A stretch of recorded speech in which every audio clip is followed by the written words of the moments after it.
Good morning, Raptor Freaks. Lexiot's here, and it's Thursday. And we had two games yesterday for the Raptors and the Raptors 905, and I'm reacting to both of them today. Both of them, unfortunately, losses. In some ways, there's parallels between the two games. I think the main parallel between the 905 loss yesterday and the Raptors loss to the Pacers last night is that the referees in both games were very, very favorable to the Raptors and the Raptors 905 in the first half, but in the second half, the whistle turned on them, and things were not as good.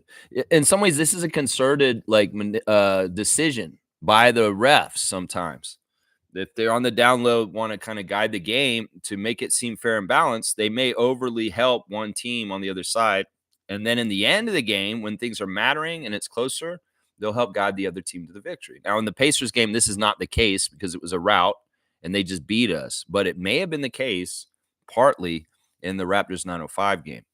In the first half, there was a lot of calls for the Raptors 905 to the point where the announcers for the Oklahoma City Blue were complaining that every single call was going for the Raptors in every way. And it was. They're not lying. There was a lot of calls that were going our way.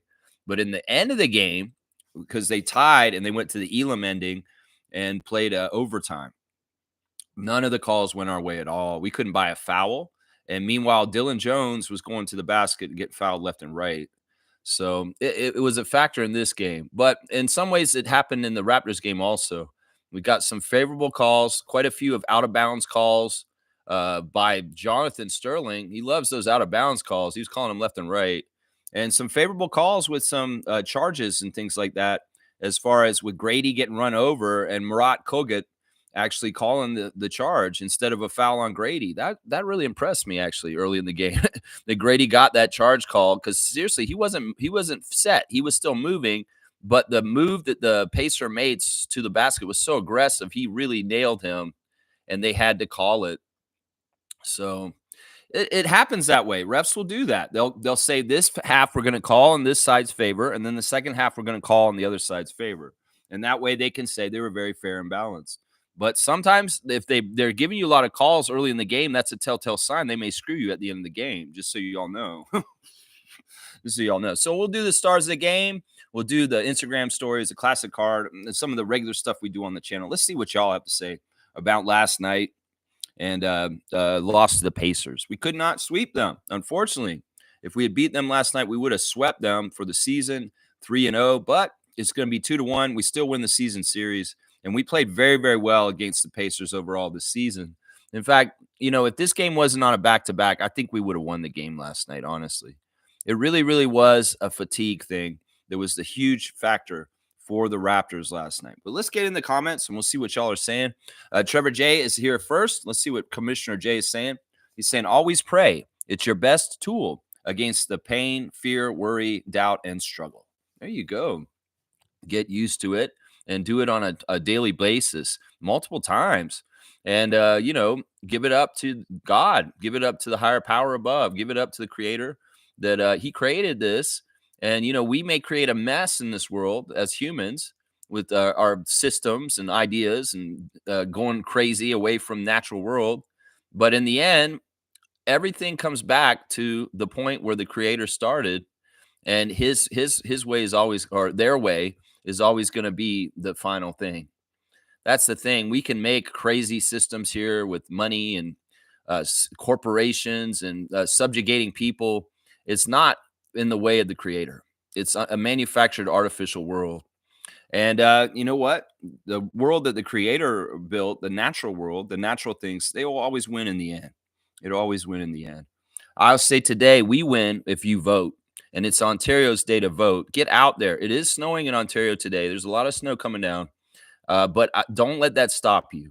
In some ways, this is so, so important. I cannot say this enough. If your rent has gone up in the last couple of years, since 2018, that is directly because of Doug Ford. Doug Ford opened up the laws so that landlords could increase rent at a higher percentage than ever, and people's rents went up, and people became more and more homeless in Canada or in Ontario because of this policy. Also, if you complain about our healthcare system being crappy and not funded enough, well, that's Doug Ford's fault also. Also, the schooling not getting funding is Doug Ford's fault also. So don't vote for Doug Ford. Vote for strategic voting in your riding for whoever is the best chance to beat the PC party. We cannot afford this. Trust me. Doug Ford supports Donald Trump, and we cannot have people in power here that are going to be cozy with that wannabe dictator down south. So please, please go vote today. If you are in Ontario and you are eligible to vote, go and vote. Don't even think about it, and don't mark that PC box, is what I'm saying. You can mark whatever fits to your writing and what will make the most sense, but not the PC box. There you go. Sorry, I had to do my part. It is election day, and people need to realize this and go do it. Some people may not realize it's a Thursday. Yeah, this is an important day. Go to the polling places and put your vote in if you live in Ontario, Canada. Please, please do it. Trevor's saying that he likes what he saw from Jacoby Walter, Jonathan Mobo, and Orlando Robinson last night. Yeah, those are three of our better players last night. I'll say that. We'll start with my stars of the game for the game last night. My number one star, though, was Quickly. I am giving him the star to Quickly. You know why? It wasn't because Quickly's making threes, because he's not. He's still not shooting well at threes, but he mixed it up, and he was our leading scorer last night, and he was fairly efficient. He shot over 50%. So I gave Quickly the number one star, 8 of 15 from the field in 30 minutes, 1 of 4 from three. He did hit 1 3. 1 of 3 at the free throw line. The free throw line was a mess for the Raptors last night, but they had other problems still. 2 rebounds, 6 assists for Emmanuel with 0 turnovers. That's fantastic. So he was finding the mark for people and not turning the ball over. A minus 11 with 18 points in 30 minutes. Yeah, Emmanuel was my star of the game because he shot well, he passed the ball well, he limited his turnovers, and in some ways, he was the best player on the court for the Raptors last night. And it's too bad because we're having an anemic scoring. We find out Scotty not out there. Scotty is scratched yesterday. He can miss 3 more games this season and still make the 65 games, but he's cutting it close. This is a qualified strategic time for Scott to sit last night. That was he could very dangerous. He did get hurt last the game before against Boston with a hip injury, and running him out there so soon again a day after is just not smart strategy. So I really applaud the Raptors for making a very strategic decision to sit Scott last night. He could have played. But this is smart for the rest of the season. He's going to need a game like this to break up the craziness. And on back-to-back, in this situation, him being not totally healthy, it's very smart that they sat him. Now, there were 2 byproducts of that. We had to see who's going to step up and take over, and sadly, nobody really did. And also, we saw just how much Scotty draws attention and gets the other guys easier looks, and they play better. Emmanuel and RJ, in some ways, are not as good with Scott out. RJ in particular, he struggled a bit more last night with more attention on him because he was getting double teamed. And if Scotty's out there, that they can't do that. So Scotty being out there really does help RJ's game a lot, and Emmanuel too, to an extent. But Emmanuel was our best player last night to me. 18 points. My second star of the game is, though, Jonathan Mobo, the youngster, the rookie, came out off the bench. He didn't even start, and he had one of his best games this year, honestly. 7 of 11 from the field. He missed his only 3. 2 of 2 from the free throw line. 6 rebounds, 2 steals, 1 block, 2 turnovers, a minus 15 with 16 points in 22 minutes. That's fantastic points production by Jonathan. Jonathan was a very active target for catching passes and getting dunks and doing stuff down near the basket. He was also extremely good on defense. We saw one play where Jonathan chased down the ball all the way up court and stole it from the Pacers, zeroing in on the ball after he lost it. He was upset, and he just ran after it and knocked it loose. Yeah, he's a shit disturber. He gets his hand in there and deflects all kinds of stuff. He said the other day that Darko said that he wants Jonathan to concentrate on defensive energy and being out there doing all kinds of stuff, making things happen. And that's what he was doing. He's following it to a T.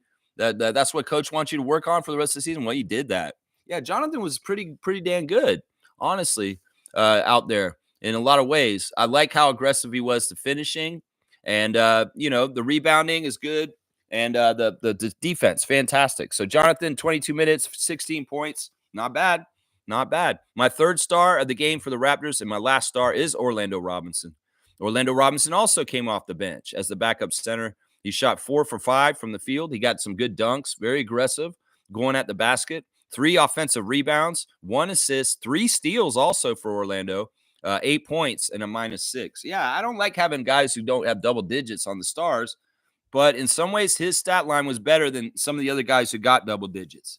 Yeah, there were 6 players that got double digits for the Raptors last night, and the highest was 18, and 3 guys got only 10 points, and that's too bad. Our offense was very anemic last night and just not productive.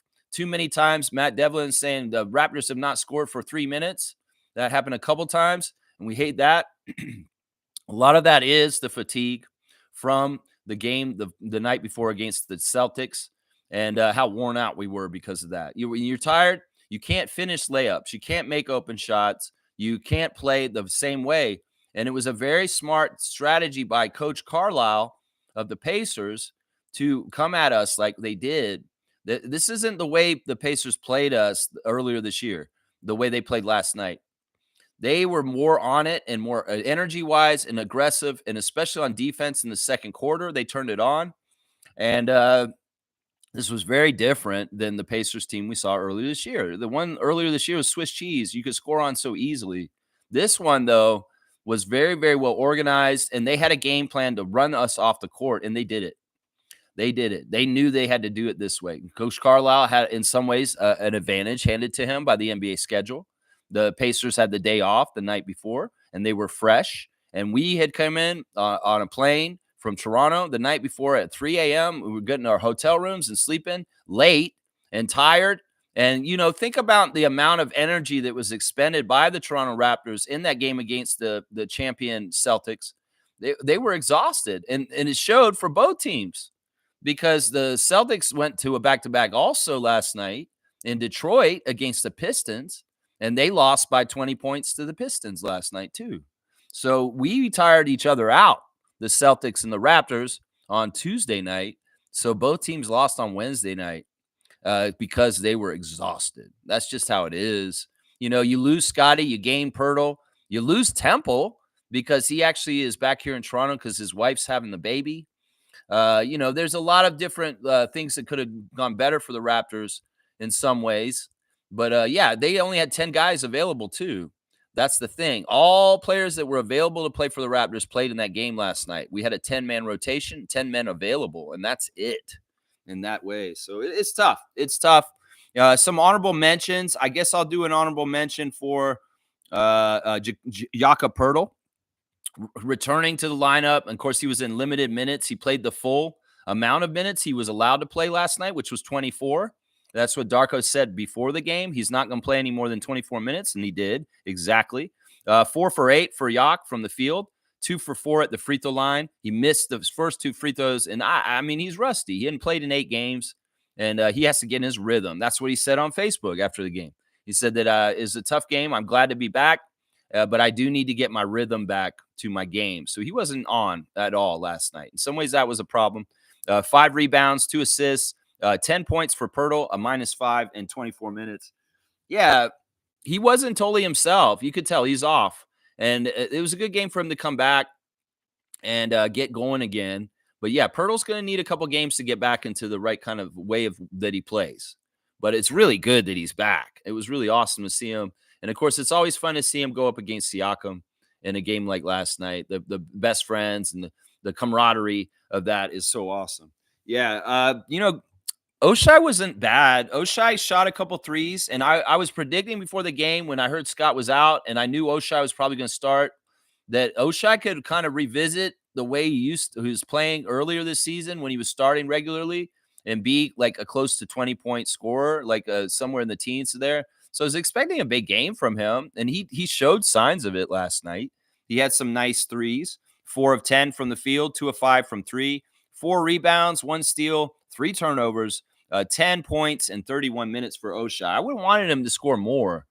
There was a lot of stuff that the Raptors were doing in the lane, trying to score, and it just wasn't falling in. RJ had a really bad game for shots just not going down.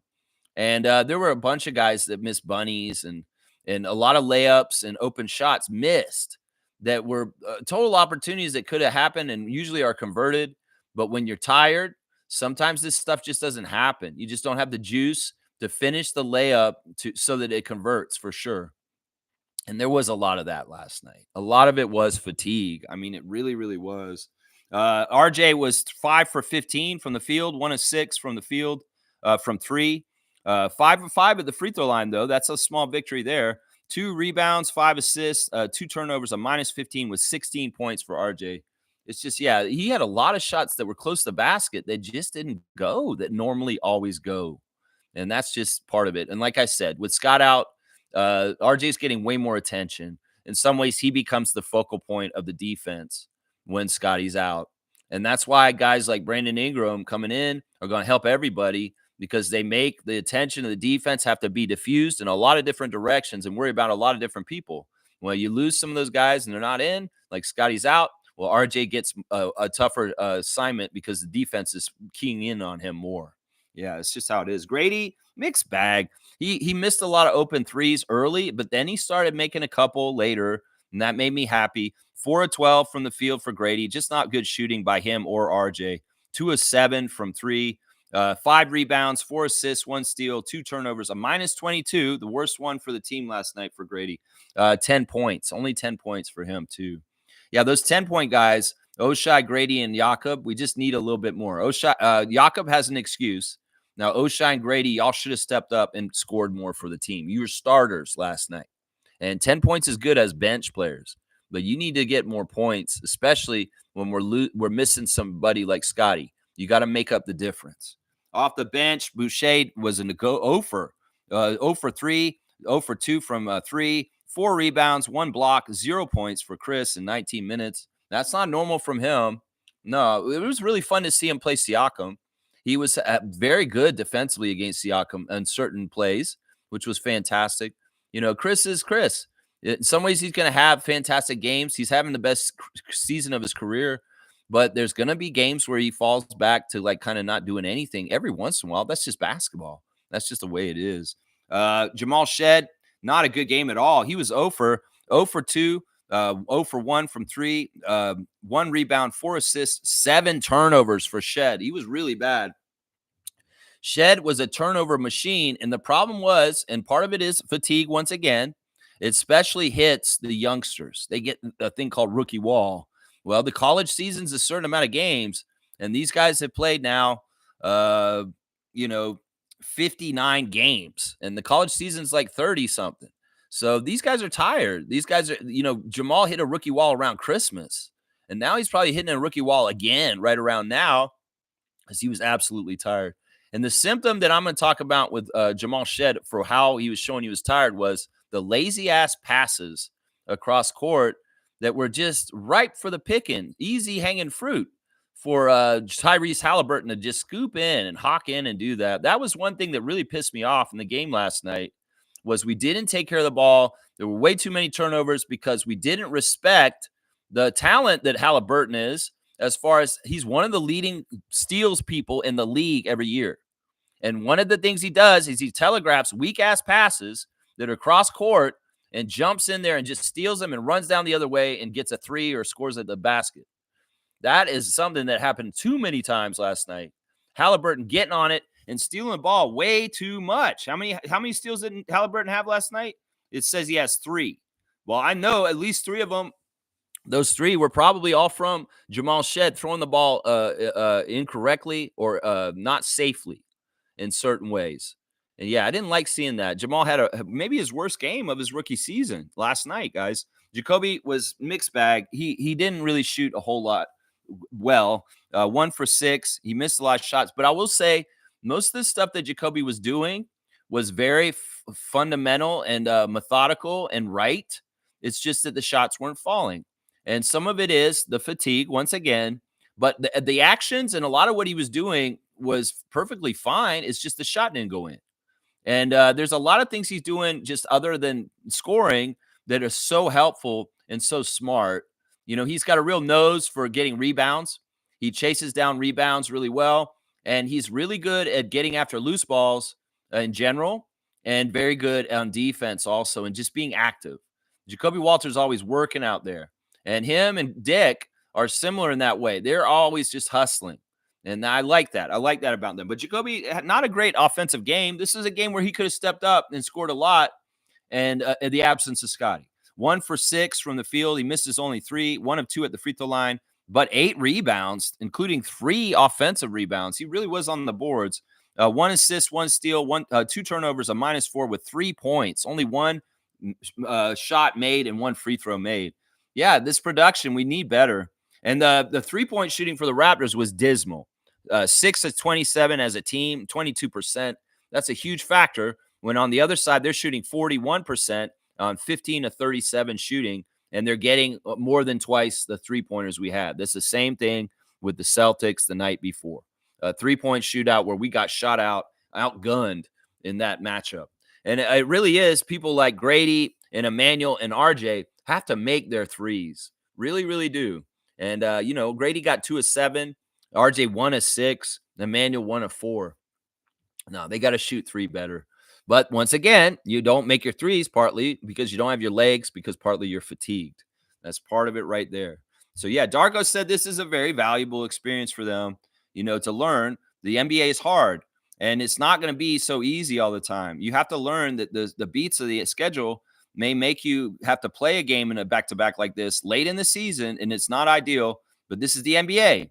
And youngsters, well, sometimes this is part of what you have to do, and you have to dig even deeper in these kind of situations to win games. And that's a very valuable lesson for this team going forward. What happened last night? Very valuable lesson. Darko's talked about this after the game. He said, I feel like this was such a good lesson for our players today. So we glean the positives from a 20-point loss to the Pacers last night. It was a close game for the most part. It just unraveled late. And it was really bad passing and turnovers, like I said. Halliburton started feasting on us, and he kind of took over, and he got in a really good groove, and he was shooting pretty well from 3 last night. So that's a really bad combination of things for us. We could have used Scott in a couple different ways, whether it's his dominance and some of the things he's doing with his offense. It's the leadership on defense and the energy he injects into our other players that was lacking too. In some ways, he's just such a leader of like the tone, that without that tone out there on the court, it's tough. It's tough in some ways. We got some things back with Yak being back, with rim protection and better rebounding and some defensive interior stuff. But you lost that offense, that leadership of Scott all around, which is so good. So good. Trevor's saying that Black History moment, Louisa Harris, the only woman drafted by an NBA team in 1977 by the New Orleans Jazz. Harris was inducted into the Basketball Hall of Fame in 1992 as the first Black woman to earn that honor. There you go. This is crazy. I don't even know this story. I'm a basketball junkie.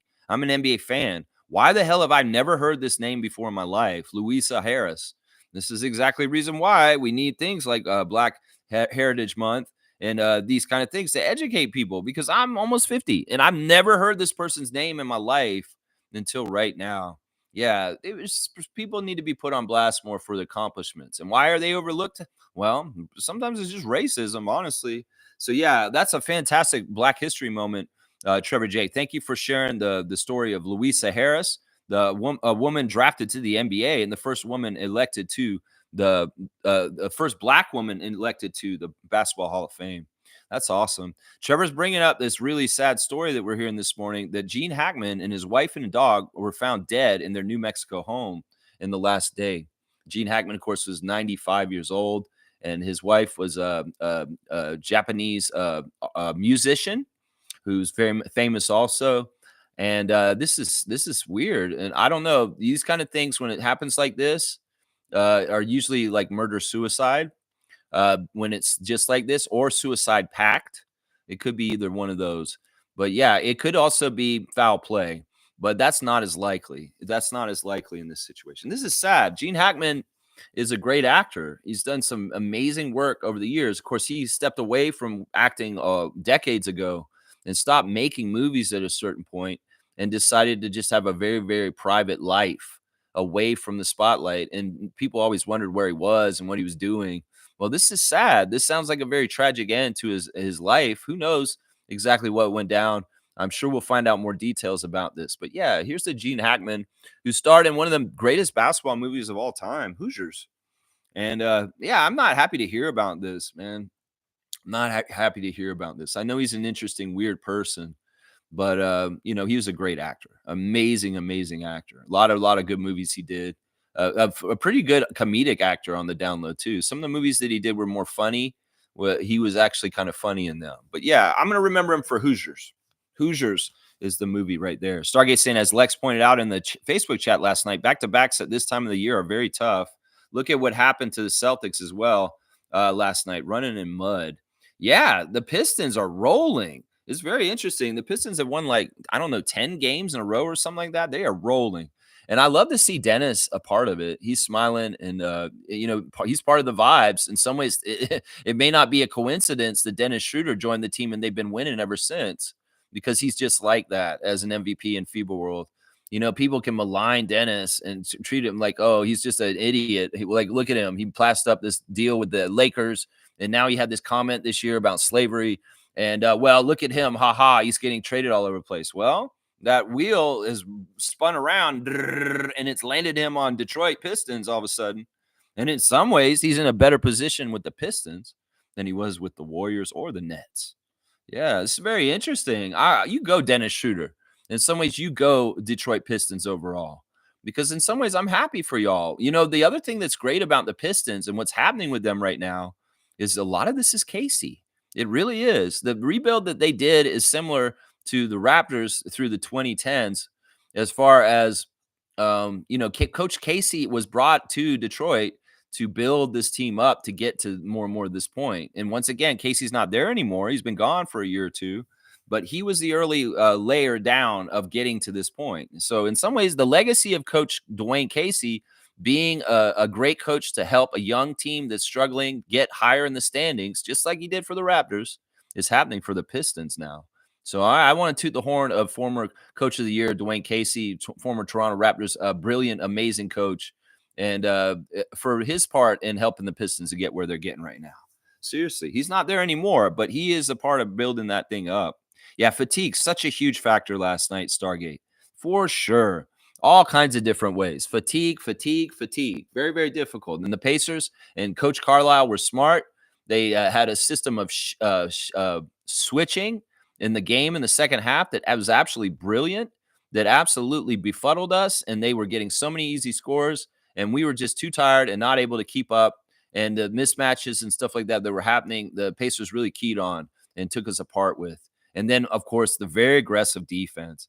Coach Carlisle had some very nice things to say about the Raptors before the game. He said there's 5 teams in this league that play really, really hard, and the Raptors are one of them. They play all out. And he said it's genius to play hard. That's just a genius strategy. Of course, you play hard, you'll have a better chance to win. I mean, in some ways, people don't want to do it.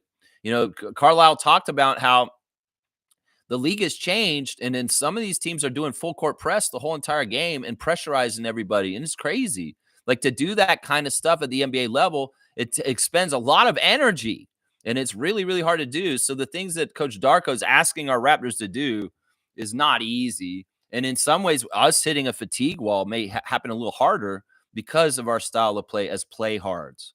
That's what Carlisle called it. The Raptors are play hards. They play hard. They play all out. In some ways, it's impressive how much Darko gets out of them, is what he was saying. So he said that he'd like to think his team is one of the 5 teams that plays hard, like the Raptors, and he won't name the other 3 teams, he said in the press conference before. Well, he knew about playing hard, and he knew that we played the Celtics the night before, and they played hard against us, and it was effective, and it beat us. But yeah, we still won the season series. We still love Siakam.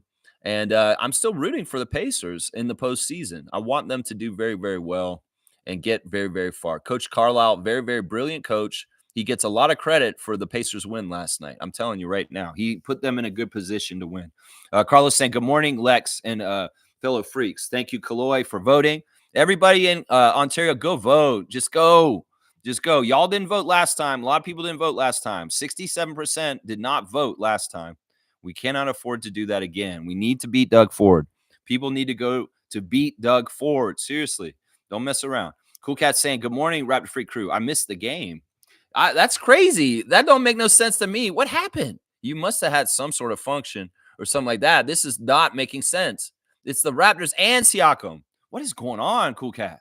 Are you okay? I'm worried about you that you missed the game last night. Siakam was okay. Let's go do a Siakam check real quick. In some ways, I still feel like Siakam doesn't try as hard against the Raptors because he loves us. In the games earlier this year, he was really bad against us, and he wasn't making shots and really not effective. Well, he was last night. He was pretty good. 7 of 14 from the field for Pascal. 0 for 1 from three. 1 of 4 at the free throw line. That's where I think he was helping us. He wasn't really trying at the free throw line and kind of throwing weird free throw shots. Like he had a weird spin on one of them. And I was like, man, he loves us. He's just missing his free throws on purpose. That's what I kept thinking when he misses free throws. 8 rebounds, 2 assists, plus 17 for Siakam with only 15 points in 32 minutes. It really was the Hallie show. 33 points for Halliburton, 12 of 15 from the field, 7 of 9 from three. That is just devastating. He also had 11 assists with only 1 turnover. Yeah, that's just high-class stuff. 3 steals, 2 blocks even for Halliburton, 3 rebounds, plus 24. Yeah, fantastic stuff from him. Another key player that absolutely killed us, and I thought that this was a good thing at the beginning of the game, but it wasn't. Miles Turner. Miles Turner came out and bombed the 3 right at the beginning of the game, and I was like, oh, he made that, and they laid off him, and I'm like, okay. Sometimes that's a good thing when a big shoots a 3 and makes it, because then they'll overshoot them and they'll miss more than they make. And then it turns into an ineffective kind of inefficient kind of game because, oh, I feel good. I can shoot threes. I made the first one. Now I'm going to shoot a whole bunch of threes now. But every time Miles Turner took a 3, he made it. It wasn't a bad thing that he did that for the Pacers. In some ways, I was hoping that could be the truth. It's like, oh, Miles Turner's going to come out and hit a 3 right at the beginning of the game. Well, I hope he shoots a bunch of them, misses a bunch now because he feels like he should hit them. Well, he made them consistently throughout the whole entire game, right up until the fourth quarter. 5 for 5 from 3 for Miles Turner, 6 of 8 overall, 1 of 2 at the free throw line, 10 rebounds, 2 assists, 2 blocks, 18 points, a plus 24. Another guy with double-double on the other side. Yeah, they didn't have a whole bunch of guys in double digits. They only had 5. Mathurin off the bench with 10. And then Neesmith with 12. He was a very aggressive player last night and causing all kinds of trouble. And just very, very physical and going at the basket and doing different things. Aaron Neesmith. Now, Nebhard, he had a little back and forth with RJ for a second. RJ wanted to guard him. They're very close friends, Team Canada teammates. And Nebhard took the challenge. And he took it to RJ into the lane and scored over him at one point. There was some trash talking there, friendly trash talking between 2 Canadians who play for Team Canada. But that was kind of fun. But yeah, I don't hate the Pacers. I think that they're an interesting team. In some ways, some of their players are annoying, but for the most part, they're a good team, and we'll have to see how they do in the postseason.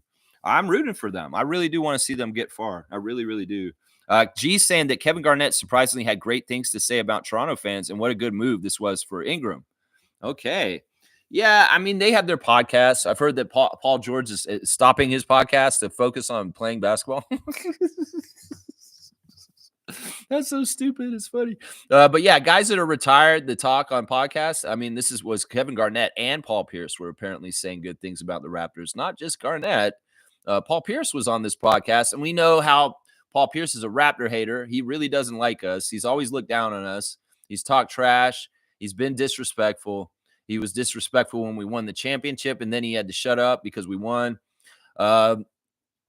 It's interesting to hear Paul Pierce more than Kevin Garnett because in some ways, Kevin Garnett, I mean, he's a fair guy. I could see him saying this, but having a hater like Paul Pierce come around and say, I like what the Raptors are doing with Ren and Ingram. Well, that's a big deal right there. That's what I'm saying. That's a big deal because Paul Pierce is an absolute hater. He's a Mr. Celtic for sure. And he don't have any love for the Raptors. So any kind of positive thing he says about the Raptors, well, it weighs a lot. It weighs a lot. Cool Cat saying Kevin Garnett is a fan of Scotty. Good to know he likes Ingram too. Soon he'll become a Raptors fan. He's getting there. Yeah, I don't know. We don't need him in our fan nation. It is what it is. He's an opine on the NBA in different ways. That was interesting. I watched that interview with Sam Mitchell that Trevor shared with us from NBA XL, and they talked about Kevin Garnett on this. And Sam Mitchell, of course, was a teammate of Garnett's for many years on the Minnesota Timberwolves. And the interviewer asked Sam, is there anybody in the league that's like Kevin Garnett at this time? He said, nobody's even close. Those guys they just don't make them like him anymore. It's like Kevin Garnett is a certain level of compete and fierceness and intensity that no NBA players have. I don't know, Sam. Did you see Scotty the last game he played? You look pretty even fired up and intense and scary with his facial expressions as he dominated down low. I don't know, Sam. In some ways, you could say that, but man, maybe Scotty's got that Kevin Garnett in him. You may be surprised. We'll have to see. But yeah, it's an interesting interview with Sam Mitchell. It wasn't really that focused on the Raptors. They barely talked about the Raptors, honestly. Stargate saying Jacoby played well, also Lex, especially defensively. Yeah, I agree. I agree. Yeah, there's some people that are making articles and writing about Jacoby right now, saying that he was a steal in the draft at 19, and I agree with them. I knew he would be because he was projected to be so much higher for most of the years before the draft, and the way that he fell to us at 19 was actually really nice and really awesome.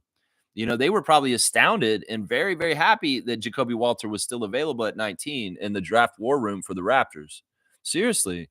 That they may have not thought they were going to get him anywhere near there. They probably thought he was going to get picked somewhere between 10 and 15. And that wasn't the case. He dropped all the way to 19 to us. And Bobby and Masai were probably like, yeah, this is the awesome. Because the thing about Jacoby that's interesting is it may be that he's undersized for his position at height. And like I said before, his wingspan makes up for it. But the other thing about him is, and this is the interesting thing, the thing that's been so successful about our rookies is how astute and grown up and mature they play. Is that Jacoby is so mature beyond his years with the way he plays, and he's really measured and efficient and smart, and he doesn't make a lot of mistakes. I mean, if he makes mistakes, they're normal mistakes any NBA player would make, not really rookie mistakes or dumb mistakes or mess up mistakes. The kid is brilliant and knows basketball really well, and it's shown in the way he measures his offense. Like I said yesterday, he does pump fakes. He's very, very good at avoiding defenders to try and make shots, and he's also doesn't rush himself. Like we don't see Jacoby kind of get into places where he kind of is in a bad place all of a sudden. He's very smart and methodical, and he understands when he needs to pass out, and he won't force a shot. And that's really good for a guy who's got a scoring mentality. That he's got that kind of like choice to make. I could pass out right now out of this situation because I can't shoot over this guy who's taller than me. Some rookies would come in and they would be very arrogant and they would be like, I'm going to try and beat this big guy who's guarding me right now, and I'm just going to take it through him. But not Jacoby. He's smart. He's very, very smart. And I like that about that. He's wise beyond his 19 years. He really is. He's really, really wise behind it. And out of all of our rookies, he's the youngest, other than Shamshe, who's a project. And Shed and Mobo, those guys are older, and even Battle, those guys are older than him. And in some ways, he's got the same kind of level of built-in know-how and smarts as a vet way as these young rookies like Shed and Mobo and Battle.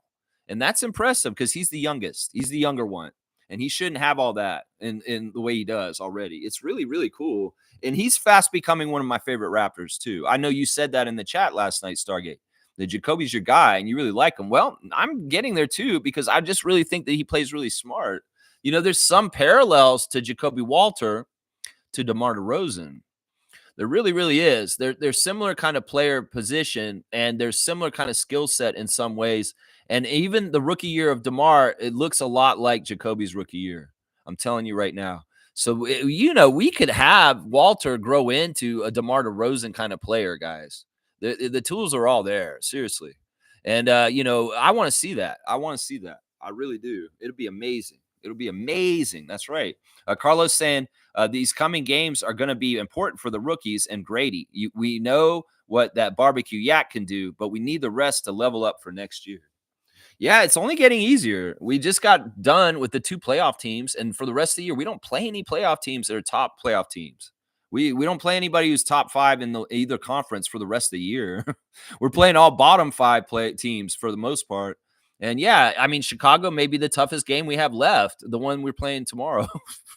And then it's like smooth sailing for the most part. I mean, there's a West Coast road trip that's a little hairy. We'll play the Warriors out there. But a lot of those games will be against easier Western opponents like Portland, Phoenix, and Utah. And it'll be interesting to see that West Coast road trip. Of course, this trip that we're on now, we're going to play Chicago tomorrow, and then we'll play 2 games against Orlando. But these 3 games may be 3 of the toughest games we have for the rest of the season. So I'm okay with losing the Pacers last night. I know Tank Nation's happy about it too. In some ways, we're going to have to, win some more games, and we will. We're just playing at a very high level, and the teams that we're going to be playing against are not going to be very good. So we're going to inevitably win some of these games going out. We're just going to have to. It's just going to have to. G saying, I think they need to cut back to backs easier to manipulate wins and losses, more injuries to happen, and more chances of load management. Yeah, yeah. I see that. I see that this is true. That I think that this is one of the things they could do to help with the injury problems in the league.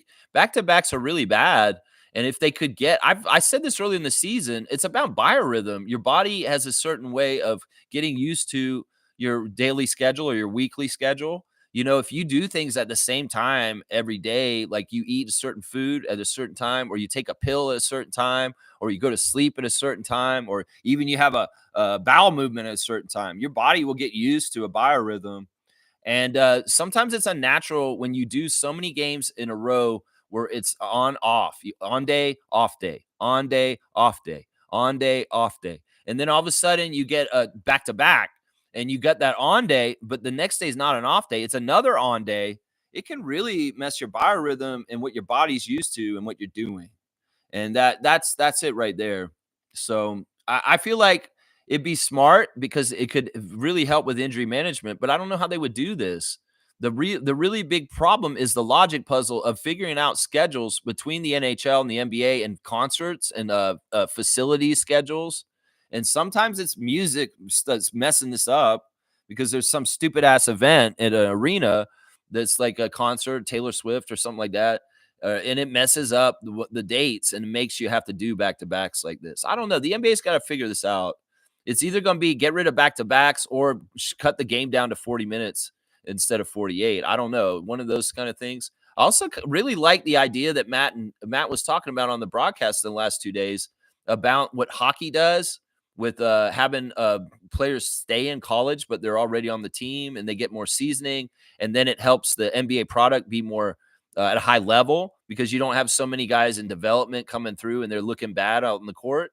It's like it really concentrates everything. I mean, that's an interesting idea that Matt Devlin have to mimic hockey in the NHL and their farm systems and how teams get better with the young players and the different levels they get to before they actually get to play in the main creme de la creme and NHL because they have to go play in the junior levels and in college longer, So yeah, NIL is going to change basketball in that way where there'll be more players that stay in college because the money's there and they will get more schooling in the school like they're supposed to. So I think NIL is a very good thing. I think it's something they should have had all along. And it's been kind of robbery what they've done to college athletes for a long, long time without NIL, honestly. So, yeah, it's going to be interesting. We'll have to see how they deal with the fatigue and injury issues the NBA deals with. Okay, Cool Cat saying, Lex, you don't watch Pacers games. They are a defensive team. Once everyone came back from injuries, they pick up full court, physical, and steal the ball.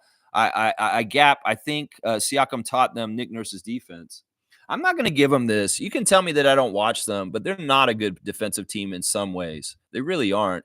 They're not a good team down low, and they really are a team that outscores the other team. That's the way they play. I'm not going to give them this. You can tell me that I don't watch them. That's fine. But I watch them when they play us. And I've seen enough of them this year in 3 games to say that, yes, they played a good defensive game last night. But part of that was that they didn't have to deal with us at full strength. And if we're coming at them full strength and full energy, they don't have that kind of energy because we are making them work harder on offense. In some ways, they had it easy because we were kind of really out a dead horse. We were really tired. I don't think they're a good defensive team. We can disagree on this, Cool Cat. And you can tell me I don't know what I'm talking about because I don't watch them.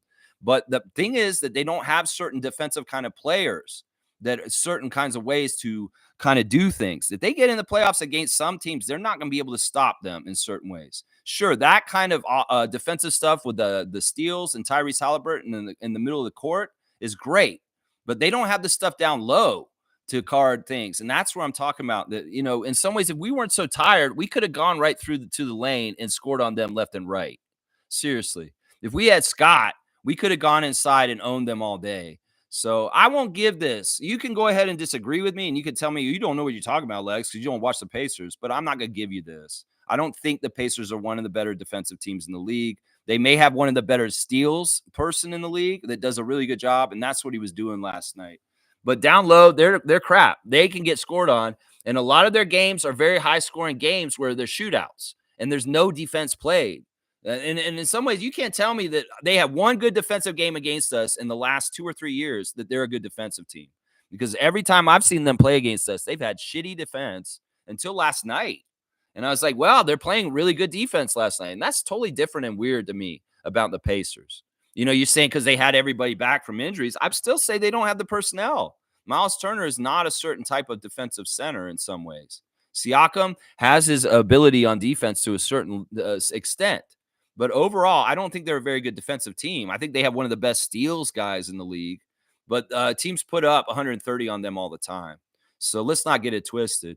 We can agree to disagree on this. And you may watch them more than me, and you may be more intricately looking at them. I'm just going by their reputation and what I've seen out of the last 10 games that we've played against the Pacers over the last couple of years. And this is the first time I've seen them play a very good defensive effort against us in like the last, I don't know, 8 games I've seen against the Pacers in the last few years. That's what I'll say on this. Randolph saying, blessings, beloved Raptor Freaks, most informative gang. Let's see. Oh, it jumped ahead. Let's see what it's saying.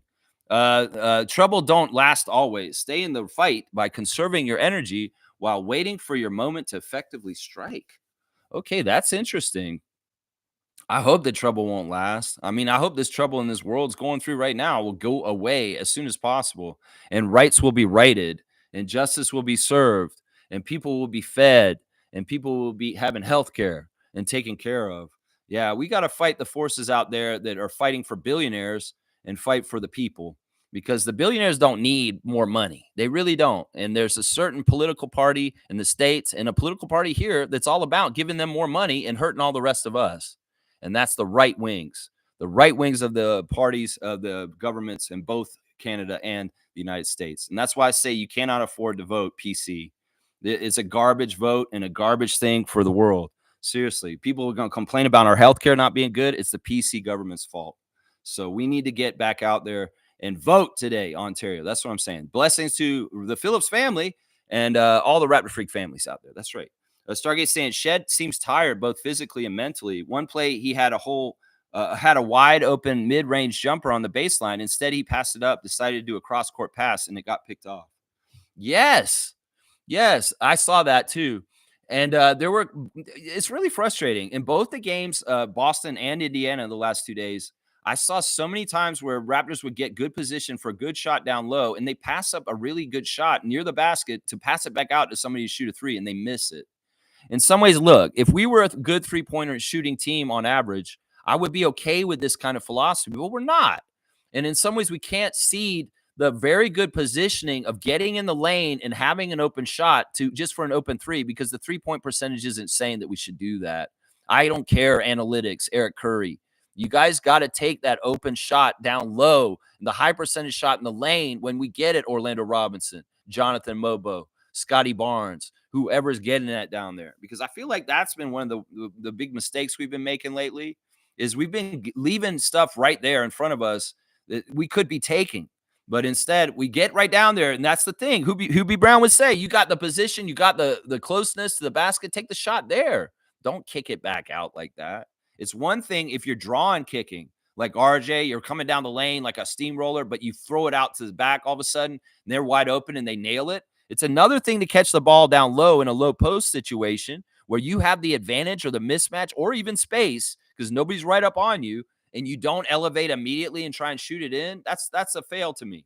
And the Raptors need to stop passing up those shots for outside shots. Now, Darko has alluded to this in the post-game interview, saying that some of the guys are doing this and he doesn't like it. So he wants to change this. And he's aware of this issue that I just talked about, which is really, really good. Stargate saying, cool cat, 100% agree. I also watch Pacers games and they can play very good defense. It's just the basketball media gives people a perception they're only an offensive team and can't do defense. Okay, all right. There's another vote for Cool Cat.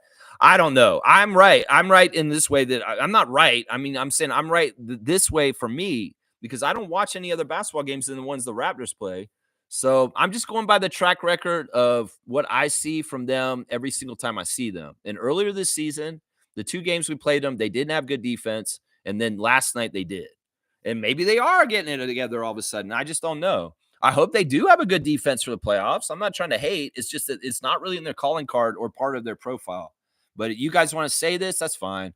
But in some ways, look, I'm this way. It really has to be institutionalized as something that is like, oh, this is known around the league for me with the other teams because they do this to us. They're not going to give us any credit for anything like that. Well, I'm not going to give other teams credit for stuff until it's built in and bona fide over a period of time. And that's maybe the thing that's not allowing me to say that I agree with you guys is because maybe they've had a good defense recently, but as a franchise over the last few years, they're not known for this. And I think that may be the media's fault to a degree, but it also may be actually true in some ways. The thing is, are they going to have a playoff defense that's going to be able to hold people in the playoffs? That's what we need to care about with that. They can have a defense against us. As we're tired last night, but are they going to have a defense against the Cavs, the Celtics when it counts in the postseason? That's what you got to wonder about right there. That's what you're wondering about. All right, MT's here. Who's MT? Welcome, MT, every morning. Let's see what's going on. Let's be real, Raptors freak. RJ Barrett isn't really that guy, and his fit is super questionable next year with BI healthy. I don't think that's being real. I think that it'll be fine. I think that once again, I think people may have weird ideas about Brandon, what he's going to contribute and what he's going to do. I think people have weird ideas about the Raptors being able to fit a whole bunch of guys on the team. They're all going to be able to fit. It's basketball. 5 people can be on the court, and they don't all need to be scoring all the time. It's great to have options. It's great to have abundance of talent. These aren't problems. And, these guys are not selfish. That's the other thing. In some ways, people may be making decisions about what fits on our team from a selfish mindset. And that's not what we're doing here. Brandon Ingram's not coming here to average 25 points per game, MT. He's coming here to play team ball and fit in with the Raptors system that Darko's building. And he's going to be fine. And RJ's going to be fine too. I don't know you are. I don't take any RJ slander on this channel. He's one of us. He's from Toronto. He's a Canadian. And we love RJ, and we ain't trying to cast him out like the garbage. So there ain't going to be no RJ slander here. So tread carefully. You're new here. This is your first comment, and it's not totally a good statement because we're a positive Raptors channel, and we are all about not saying, oh, we can't do this, we can't do that. No, we can, and we will. And Bobby Webster's a salary cap genius, and it's all fits. So there ain't no problem here. And you're going to see, just like, some people may have said, oh, RJ and Scotty couldn't fit on the same team. They've said that originally. Well, they fit perfectly. They fit great. In fact, they help each other immensely. Well, Brandon's going to have the same effect because in some ways, Brandon, RJ, and Scotty are very similar because they all have averaged over 5 assists a game for their career for the most part. RJ just recently, not in New York, but on our team he does. And that's the thing. If they're all going to average 5 assists, well, there's enough to go around for everyone. It may not mean that Brandon Ingram's going to average over 25 points per game, but he'll be right around 20, 5 and 5, just like Scotty and RJ. And we'll have the luxury of having 3 25 and 5 players on our team. And that's it right there. Let's be real, okay? You want us to be real? I'll be real about it. And I won't look at it in a negative, toxic lens just because the media and people that hate our team are trying to tell us we can't have Brandon Ingram, RJ Barrett, Scotty Barnes, Emmanuel Quickly, Grady Dick, Jacoby Walter all on the same team. No, we can. And the only person that decides whether we can or not is the GM who understands the salary cap and makes it all work. So, yeah, in some ways, man, I hope you come more correct with your next statement because we don't tolerate RJ slander here, MT. And RJ's going to stay in Toronto for a long time, man. So I get saying, MT, you're new around here, aren't you? That's right. G saying, MT. So are we using a back-to-back to pick on RJ when he averages 23 normally without Scotty? That's what I'm saying. I mean, listen, RJ and Emmanuel are slumping right now. They have not been playing well the last couple of games. Emmanuel better last night. And part of it was that he abandoned the outside shot and really did start attacking the basket more and getting more offensive production from going to the hoop and getting some more in the lane kind of shots. That's the reason why I gave the star of the game to Emmanuel is because he didn't totally rely on outside. He found his offense some way, somehow. And that's better than a couple of games ago where he totally almost exclusively shot threes and didn't score hardly at all and help us at all. So, Scotty helps them when he's playing, and Brandon will too when he comes out. He's going to help RJ immensely, and RJ is going to help Brandon also because, like I said, the defense is going to have a hard time trying to figure out who's going to guard who, and they may need doubles in a couple different people, and they don't have enough players on the court to double more than 2 or 3 guys. They can't do that. You can't. You just can't. So let's see. Trevor's saying the Sixers lost 9 now. Paul George said to his podcast fans he has to step away to concentrate on a championship. To concentrate on just salvaging the shipwreck that the Sixers are right now. Yeah, Embiid needs to just shut down for the season. They really probably should just try and lean into the draft and hope that they don't lose their pick to Oklahoma City. I don't know. Sixers problems are hilarious to me. And we will play them one more time before the end of the season. We'll have to see how much disarray they're in by then and where they're at. Of course, it's come out, Paul George saying on his podcast, the last episode, saying that he's hurt on the down low, and so is Tyrese. And, of course, Joel is too. But the vibes are horrible. And Paul admitted, he's saying that, I don't think we have any chance to make the playoffs, honestly, the way it is right now. That's what he said. Yeah, it's crazy, man. Maybe you should have not done the podcast all year. I don't know if that would have helped, man. I don't know if that helped. Blackhawk's saying that he just voted for the liberals, chipping away at the PC's hole. That's right. Fuck around and find out, Doug Ford. You trying to be sneaky and trying to do something right now. Well, you may have had bad timing, actually, because more people are upset about what's happening in the United States than ever in Canada and the rhetoric that's coming from Trump. So people are more agitated and activated to go vote than they were the last time we had an election. And, well, you may see the voter turnout increase immensely, and you may not like the results that are coming to you. I know that it's very likely that Doug Ford will stay in power as the premier of Ontario today, but he could lose power today, and that's the goal for today. He could lose seats, he could lose ridings, and he could lose some of the majority or whatever he had. He had very little at some point. We can see something happen today politically, and hopefully the people will get out there in droves and show it. Thank you, Blackhawk, for doing your duty as a proud, patriotic Canadian and voting today. Because honestly, democracy only works when we utilize it. And trust me, democracy is under fire on this continent right now because of a crazy-ass oligarchy developing in the United States right now. Yeah, it's really bad, really, really bad down there. Thank you, Neil. Thank you. Randolph saying, Lex, I have a feeling that the NBA championship is going to be a surprise this year. I don't think it's going to be OKC, Cavs, Knicks, or Celtics. That'd be fun. I always like a shakeup. I think that, when the NBA is not script writing so heavily, like really wanting to script write everything, it's the worst. I mean, that's why I don't like the in-season tournament sometimes, because it feels like it's script written sometimes. The playoffs have been script written. They want certain things to happen, like Luka to LA.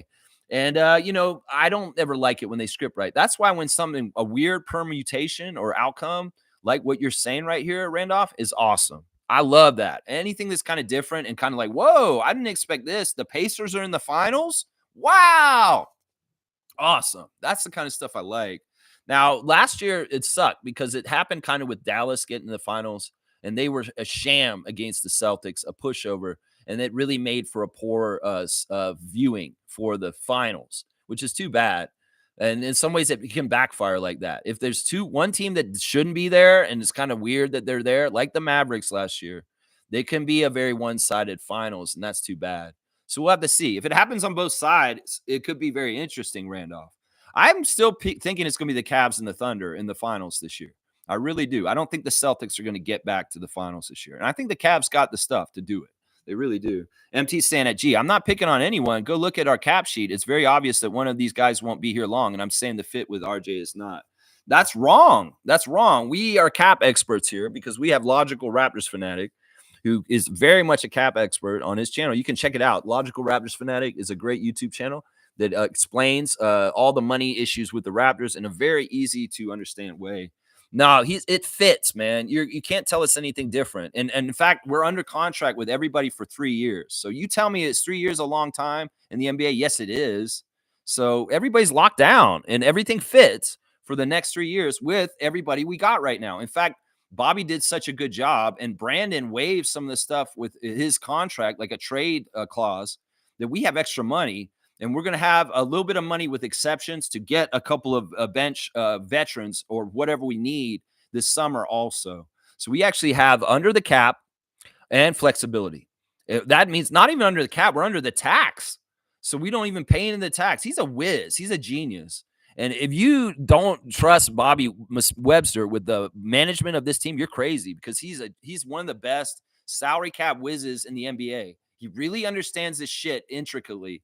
And he has all kinds of crazy wizardry ways of what he does as the GM of the Raptors. So you can go look at it, MT. You're promoting false news. This is not true. The Raptors are clear under the tax. They're not even under they're under the both aprons and the tax. We're not paying the tax. And in fact, we spend less than most NBA teams. So, any of this money, stress or anxiety that Raptors fans go through with this, believing we can't do this, is absolute horseshit, because the TV money and the cap is expanding, and the Raptors and Bobby Webster understand exactly what they're doing. And this summer, we can project to get hopefully a 5 through 10 pick with that price range. That'll help us with our cap situation. In fact, if we got Cooper Flag or number one, it would be horrible for us, because it would really hurt our salary cap that way. So it's much better if we get a late top 10 pick around where we are right now, and maybe even a little lower, because that'll help fit our salary cap overall for next season. And we'll probably get a comparable talented player for a lesser price. So that's the other thing with the people that want us to tank to get the number one pick. They're idiots, because the number one pick gets paid a lot of money. And in some ways, that cap pick's not what the Raptors want. If the 3 through 12 players in the draft are all comparable with their talent, well, doesn't it make sense to pick 8th or 9th and get a player like Kamen Malak at that price, at a lower price, because it's all scaled down from one down? You pay less. That's what I'm saying. We really understand this stuff really well. And I'm not going to take some jabroni coming in here giving us false information, because it all fits. And we can go look at it. I'll show you the spreadsheet. You can try and tell me it's obvious that one of these guys won't be here long, but they're all locked in for 3 years on guaranteed contracts already. Ingram, IQ, and Scotty got their extensions last year. And RJ's contract's still like 2027, bro. So, I don't know where you're getting your information. It's from someplace that's trying to gaslight the Raptors fans to be worried about this, but we're not worried about this on the Raptors Freak channel. Why is that? And why are you so worried? Because I'm not. I trust Bobby, and he's a whiz with the salary cap, and he's got it right. There you go. Carlos saying, this fuck Dougie Ford had Ontario pay Thermate hundreds of millions to turn Ontario Place into a spa, and it won't generate enough profit to be worth it. Yeah, it's not only just that, like, it's going to ruin the lake because of pollution. There's a couple of public beaches that people like to use that is absolutely going to be compromised because of the parking lot that they're going to build down there. There's all kinds of really horrible things he's done in all kinds of different areas. He's been absolutely horrible for Ontario, and we need to get his ass out today. So go down there and vote against Doug Ford at all costs right now. I'm telling you right now. G saying RJ is our most aggressive basket attacker. Scotty likes the mid-range. Ingram spaces the floor. Cavs have Mobley, Garland, Mitchell, and Allen, all three all-stars, and they manage. Yeah, why is it the Raptors aren't allowed to have multiple players on our team at all costs? This sounds like Tracy McGrady, Vince Carter bullshit from 25 years ago. The dumbasses used to say this shit. They can't be on the same team. Well, McGrady bought into it and he left. That wasn't true. We could have made it fit. In some ways, it's like, look, we can make this fit, and we will, and we are. In some ways, Keith Pelly, MLSE, and Rogers will invest in winning in our team if we're on the right path and we're getting closer. And that's what Masai's trying to do right now. And in some ways, look, you got to have a lot of talent to compete in this league nowadays. And the Amazon TV deal, NBC coming back, the money's bigger and better than ever. The problem is that everyday people see the contracts and like, there's no way the Raptors can afford all this. Well, they can. It's just that you don't understand the money scale is at this point. And it's not realistic to everyday life and everyday economics that we all deal with as common people here. No. And you can't think about it in that perspective. This is billionaires, owners' money, and they're going to pay them this amount of money. They can pay them. And it all fits. In fact, Brandon at $40 million a year is a steal. It's a steal. And I don't know who you are, MT, but once again, don't keep saying this stuff about RJ. RJ fits on the team. He's loved on this team. He's from Toronto. Are you a hater of a Toronto man playing for Toronto? Is that what this shit is? Because I don't know. Are you from Toronto? Where are you from? Are you Canadian? Are you even in the country of Canada? Please tell me where you live at least, because I'll base my opinion on what you're saying from that. So yeah, you don't delete his messages. I want to read all of them. I want to go off on him if he has a whole bunch of stuff. Yeah, Trevor, you don't need to delete him. If he said something at the end, he's coming at me at the end. I want to read it too because I'll go off on him. It'll be very fun. Yeah, we'll do it in a sec. Yeah. All right, let's see. MT saying not the same thing. RJ's not on the same level as those guys. That's bullshit. That's bullshit. RJ's his own different flavor. Yeah, we're not taking RJ slander, bro. We're not taking RJ slander. You got one strike. You get two more, you're out, and you're gone from the channel for good. This is a clubhouse. I'm not doing this for a million subscriptions. I don't give a shit if anybody likes my channel. I got loyal, real ones here, and that's what matters. And if you're not on the right page with us as far as Raptors fans, I don't even know if you're a Raptors fan, honestly, because you could be a fan of the NBA or something like that, just coming in here spewing your garbage. So I only go by what you say. I can't go by who you are or you promote yourself as. And in some ways, I can tell who's a real one for the team by how they talk about the team. And being anti-RJ is not a real one for the Raptors. I'm going to say that right now. G saying, I feel some of our fans have we can only have a few good players mindset, while others fans always want more for their team. How many super teams with multiple all-stars have existed? Exactly. Our payroll is nowhere near the Suns or the Celtics or the Knicks or the Nuggets. And they are paying crazy amounts to all kinds of multiple players, and they're all in the apron and stuff. We've managed things really, really well where we're not on the aprons. And if we really wanted to, we could go up there. We probably won't. But that's the thing. We are so good at what we do. We're the opposite of the Suns. The Suns are paying the max that they can pay to a team. They're absolutely maxed out, and their team sucks. Their team is horrible. Their team is albatross with Bradley Beal and Kevin Durant and all this kind of stuff. That's a poorly managed team, the Phoenix Suns. We're an extremely well-managed team because we're under the tax, and we have room to get more players this summer and bench players, role players to help flesh out our team for next year even, and still get that first-round pick and have everything we got. I think G's exactly right. There's a lot of fans that parrot this toxic crap that's partly from the media, it's partly from U.S. media, Canadian media, that the Raptors shouldn't have good things. They don't deserve it. They can't have multiple good players. And that's all this bullshit that MT's bringing today, is along this kind of line of stuff. Well, Bobby says he can do it, and he's going to do it. Well, it doesn't matter what y'all think, because he's going to do his job, and he's going to do this. And it's all hot air coming out of your ass is what this shit is. Farty face, farty mouth is what it is. It's bullshit. Because the reality is Bobby's doing this. Y'all can't stop it. Let him do it. Let him cook is what I'm saying right there. That's right. Cool Cat saying Siakam's still emotional when playing the Raptors. It's where it began, and still doing community work in Canada with his foundation. Some family members live here. Pacers is second NBA Canadian team. OKC the third.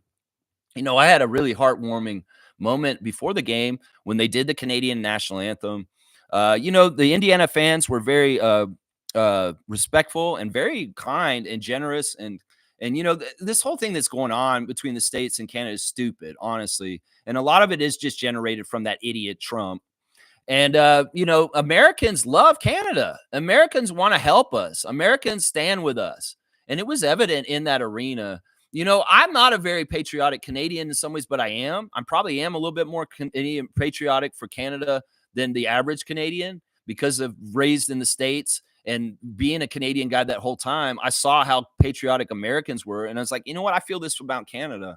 And when I saw the anthem played in Indiana last night, I got really sentimental about our country and being proud to be Canadian and singing those lyrics to our anthem and really meaning them, really, really meaning them. Yeah, I mean, they have Canadians on that team, Maturin and Nebhard. And, the Pacers fans have to respect some of their players' homeland. And Siakam, of course, has a very, very special connection to the country of Canada, for sure. Cool Cat, I love you. I may disagree with you on the Pacers defense, but I love you so much. I really do. Stargate saying, gee, leave the MT individual alone. He's obviously new around here, and he doesn't understand who the RFF is. Lex bound to deal with him. Yeah, I will. If he has more down the road, because I'm guessing he does, because Trevor's deleted him. Oh, we'll go ahead. You still hear MT? You want to hear what I have to say? Well, you're gonna hear it. You're gonna hear it. And Stargates knows exactly what's coming up. Yeah, Carlos saying the Pacers are finding consistency. They may not play perfect, but they have that consistent effort. 40 minutes. It's going to be fun playoffs. Yeah, I think that. You know what? You know what? Listen, if I would be bought over with the argument that Stargate and Cool Cat are fronting towards me about their defensive ability more and more if we see it in the postseason.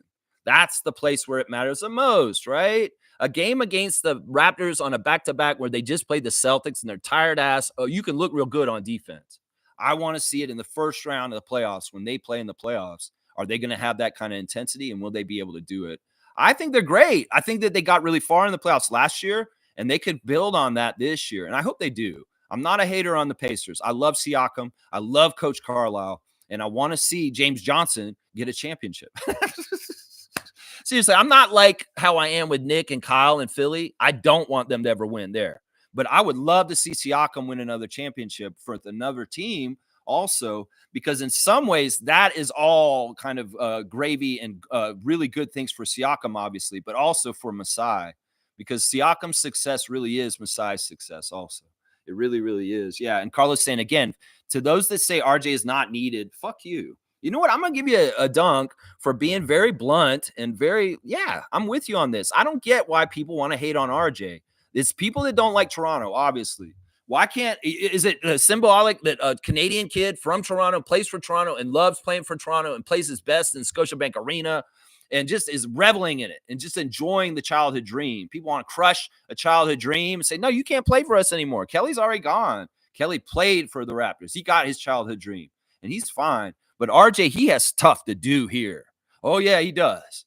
And in some ways, maybe people are worried that this shit's going to work in Toronto. And all of a sudden, we're going to have a Canadian Torontonian that is winning a championship with Toronto, their second one in the NBA history. Yeah, they don't want to see that. There's a lot of haters out there that would never want to see RJ Barrett win a championship in Toronto. Well, that's exactly what I want to see. And they want to get him out of here before there's even a chance of that. That's what I see here. That's what I see here. Exactly.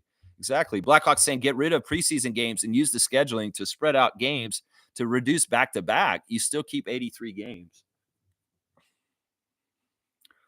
Yeah, they've cut down on training camp and not training camp, but preseason before. They had 8 preseason games originally, and they've cut them down to like 4 or 6 or something like that. Every team can do as many as they want, but they used to be 8 preseason games. They cut them down to 4 or 6, 5 sometimes. I don't know. I still feel like the preseason isn't really the problem because in some ways you don't have to play your main guys very much in the preseason. The preseason's really kind of ramp up and get warmed up.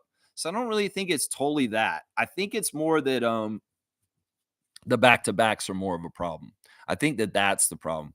Now, maybe you extend the season's length in the year by a month, maybe at the end or at the beginning.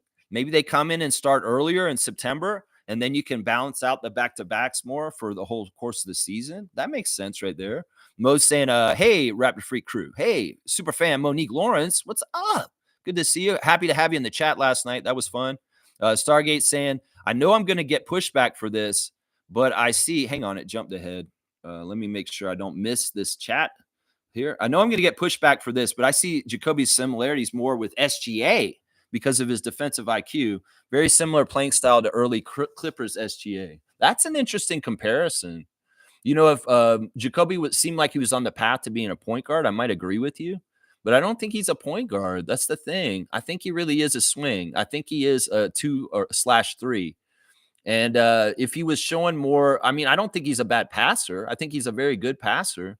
It's just in some ways, I don't know. You know, I don't remember a lot about SGA and the Clippers because it was so long ago, and he's just so paramount in my head as a Thunder player now.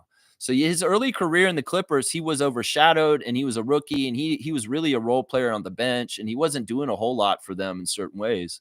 So it's hard for me to see your comparison because I don't really remember SGA Clippers. I'll stand by my comparison with DeMar, but if you see this and this develops more, I'll come back around and give you kudos. Seriously, if he becomes something like SGA, that'd be amazing. I won't give you pushback. I'm open to the idea, but I think his path looks like he's not a point guard. It looks like he's a swing. He's a wing. He's a SGSF is what I think he is, a 2 or a 3. Blackhawks saying 82 games. Yeah, you meant to say 82 instead of 83. Cool Cat saying the Pacers' biorhythm since returning from Paris is wonky. Hopefully they get to pick it back up soon. I know Siakam's tired. Yeah, he said it on his Instagram. I feel like that was a rope a dope though. He's like, hey guys, I'm so tired after All Star. I didn't get a break. I'm totally tired. And I'm like, okay, Siakam's tired. I said it on the stream yesterday, so we should jump all over him because he's tired. No, I think we were the ones who were tired. And in some ways, Siakam was saying it on his Instagram stories that maybe make us feel tired. I don't know. And Rick Carlo was talking about it too before the game. He's like, yeah, if we don't come out with energy, they're going to run us off the court. I was like, okay. And well, you're the team who got to sit at home and watch us play the Celtics the night before. And we're the ones who had to run around with Boston all night. So yeah, we were the ones who were tired. And Siakam wasn't as tired as he was as advertised on his Instagram. It's funny. Yeah. Yeah. But we'll have to see. Like I said, I'm wishing all the best for them. I really think Coach Carlisle is awesome. He really is. He gives a lot of credit to our team. And he's very respectful of us. He was very aware of what the Raptors have done this year. In fact, in his pregame press conference, he talked about the Raptors had a really good January. They had such a good run in that little bit of time there. We were watching them real closely. The 8-10, they were 8 out of 10 wins in the month of January in the middle there. And yeah, he says really glowing things about us. If there's some people that give a discount to the Raptors and don't fully see us with who we are, it's not Rick Carlisle. He definitely has no filter on seeing us clearly and calling us for what we are. And I appreciate that from him. Seriously, he's a very accomplished, longtime NBA coach and player. He was in the Celtics organization as a player. He's a longtime NBA guy, and he really knows hoops. And, anything he says glowing about the Raptors, I take to heart. And I'm like, all right, this is awesome. This is awesome. Neil saying at present, it is Pacers versus Bucks if they keep the current spots. That's an interesting matchup. I think with Portis getting suspended and some of the moves that Milwaukee has made just don't make sense to me. I don't understand Kuzma over Middleton. I really don't understand that move at all. Kuzma is somebody I would not trust, and Middleton was a 12-year vet with that team that had so much insight and with the players there. He was a champion on their champion team, and he'd been on that team for so long. In some ways, that it's messed up to me that they traded Middleton like this and sent him to Washington for Kuzma. And I don't know. Kuzma on the Bucks is not impressing me. I've never thought Kuzma was a serious player. And in some ways, I could see him screwing them up somehow, some way, and then Giannis getting really pissed off and possibly want to leave Milwaukee because they fail again. Yeah, I really question the front office of the Milwaukee Bucks right now. So who knows? Maybe the Pacers will have an easy time if it is Milwaukee in the first round. Because in some ways, Milwaukee's all weird this year. And Portis getting suspended is not going to help them ramping up into the season. Yeah, and Giannis is always like a hair trigger away from wanting to get the hell out of there, it seems like. Yeah, it's weird, man. Very, very weird. Cool Cat saying, Lex, Pacers defense is top 10 in the NBA. Offense top 10 since injuries players return compared to being 21 last season. Okay. Okay. I mean, I can only go by what I see. You guys may be more right than I am, but I'll say I got one good game of defense out of the Pacers in the last 3 years against them. And that, maybe they did it just to recently turn it on and do better. Well, keep going. Keep going. Keep going. Neil saying speed-wise, the Pacers beat the Bucks in the first round. I think that's true. And we saw it against us last night. I mean, Halliburton, if he's open and he can get hot, he's so scary. And like he was last night. In fact, the last 2 nights, we've had 2 very excellent players have very good games, efficient games against us.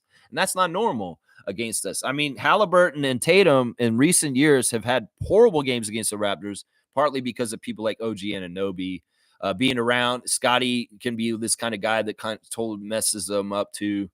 But yeah, it's interesting that Halliburton and Tatum had very efficient, good games the last 2 games in these 2 back-to-backs, because normally they get screwed up by the Raptors defense and they get stymied. They get stymied pretty good. Let's see. Cool Cat saying, yeah, Jacoby reminds me of light SGA in his driving ability to the rim. Well, I'll say that they have a lot in common as far as measuredness and taking care of the ball and being very smart and methodical with footwork and dribble. So, yeah, I could see the comparison in that way. I think that's a really lofty goal to try and be the next SGA, though. That people get to that level is very, very hard to do. But who knows? Maybe Jacoby is like that, and he may be able to do it. We'll have to see.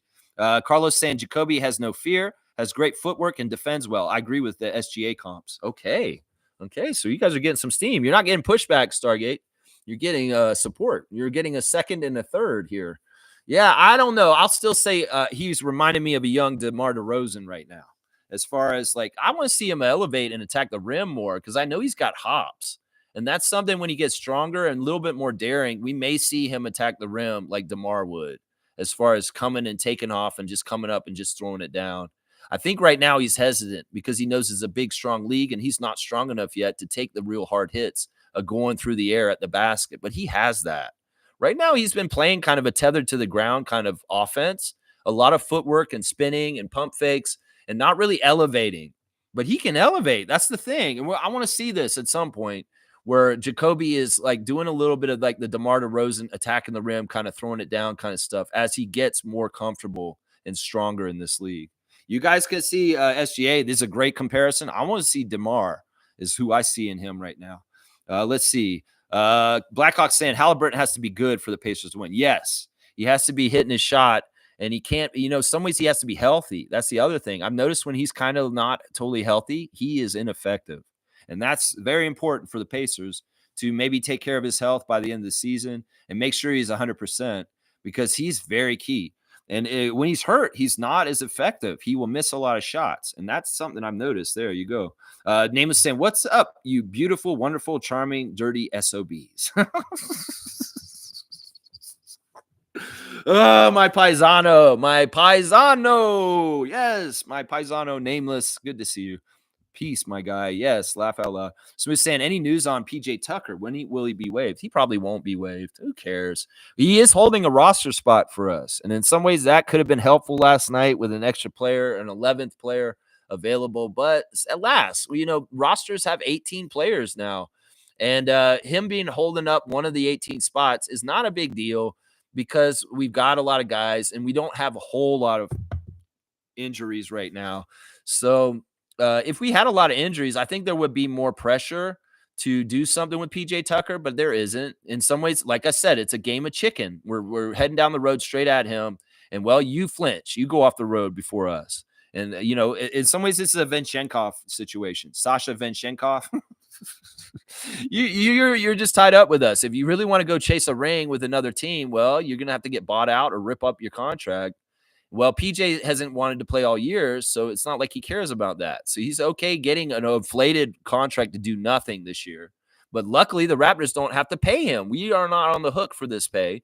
So there's nothing we have to do. We're not under any pressure. We would be if we had injuries more. If we had more guys out and we absolutely needed more bodies, kind of like last year when we had to cut Koloko, we may have done it then. But in this situation, we can play chicken with him. And it may very well be PJ Tucker doesn't have anything happen to him until his contract runs out this summer and he's just gone off the books. Miami's paying him this year, guys. We don't pay for PJ. He's just sitting at home getting paid by Miami. So that's what's going on with that.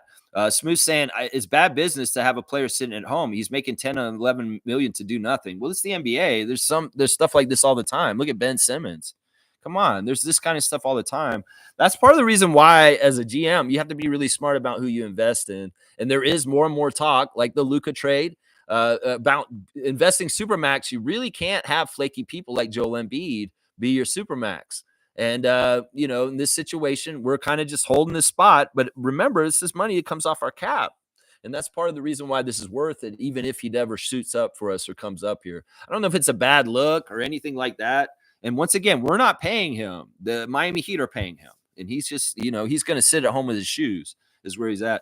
Carlos saying Bobby is probably cooking something for PJ like what they did with Sasha. Exactly. Masai and Bobby are so good at their jobs that they take care of jobs that other franchises can't. The Kings would have loved to have dealt with Sasha Venchenkoff the way that we did, but they're not like us. They just aren't like us, Kendrick. Masai hardballed Sasha Venchenkoff. He said, you really want to go play in Greece this year professionally? Well, we have your rights, and you have to rip up your contract if you want to go there, and we're not going to pay you jack shit. And they did that, and that's how it works. It's the same kind of situation, but in this situation, PJ Tucker has no reason to want to play, and he's perfectly happy making his full amount and not going in there. I mean, he's done this for the last 2 years, honestly. Has he played at all in the last 2 years? No. He's just been on this contract making his money. I mean, go ahead and judge him for being the way he is. But they made that contract. They signed it. It's the NBA guaranteed contracts, and this kind of stuff happens. And that's just how it is. The Stargate saying, told you Lex was going to deal with him. Of course. Of course. You guys know me well. In some ways, we ain't, you want to be a toxic Raptors fan, go on and get on Spaces. Go on Facebook and talk all your trash there in comment sections. This is the safe space for the Raptors fans that are for the team, and especially for people like RJ. Yeah, we ain't slandering RJ here. No, we aren't. No, we aren't. He's a very, very, very respected, and we're proud of RJ. We love RJ so much. Blackhawks saying PJ Tucker's holding our draft spot. There's no pressure to get rid of PJ. He is essentially a paperweight. Yeah, his roster spot will be our draft pick in the top 10 picks of the draft this year coming up. And there you go. There you go. It's easy. Randolph saying, Lex, we have an opportunity to add a generational player in this draft from the top 10 who we can groom as a big part of our quick building, since we are not going to wait for 3 years. This generational player tag, I don't like how it's bandied around so easily. And somebody talked about this on the broadcast the other day. I think it was Matt or Jack.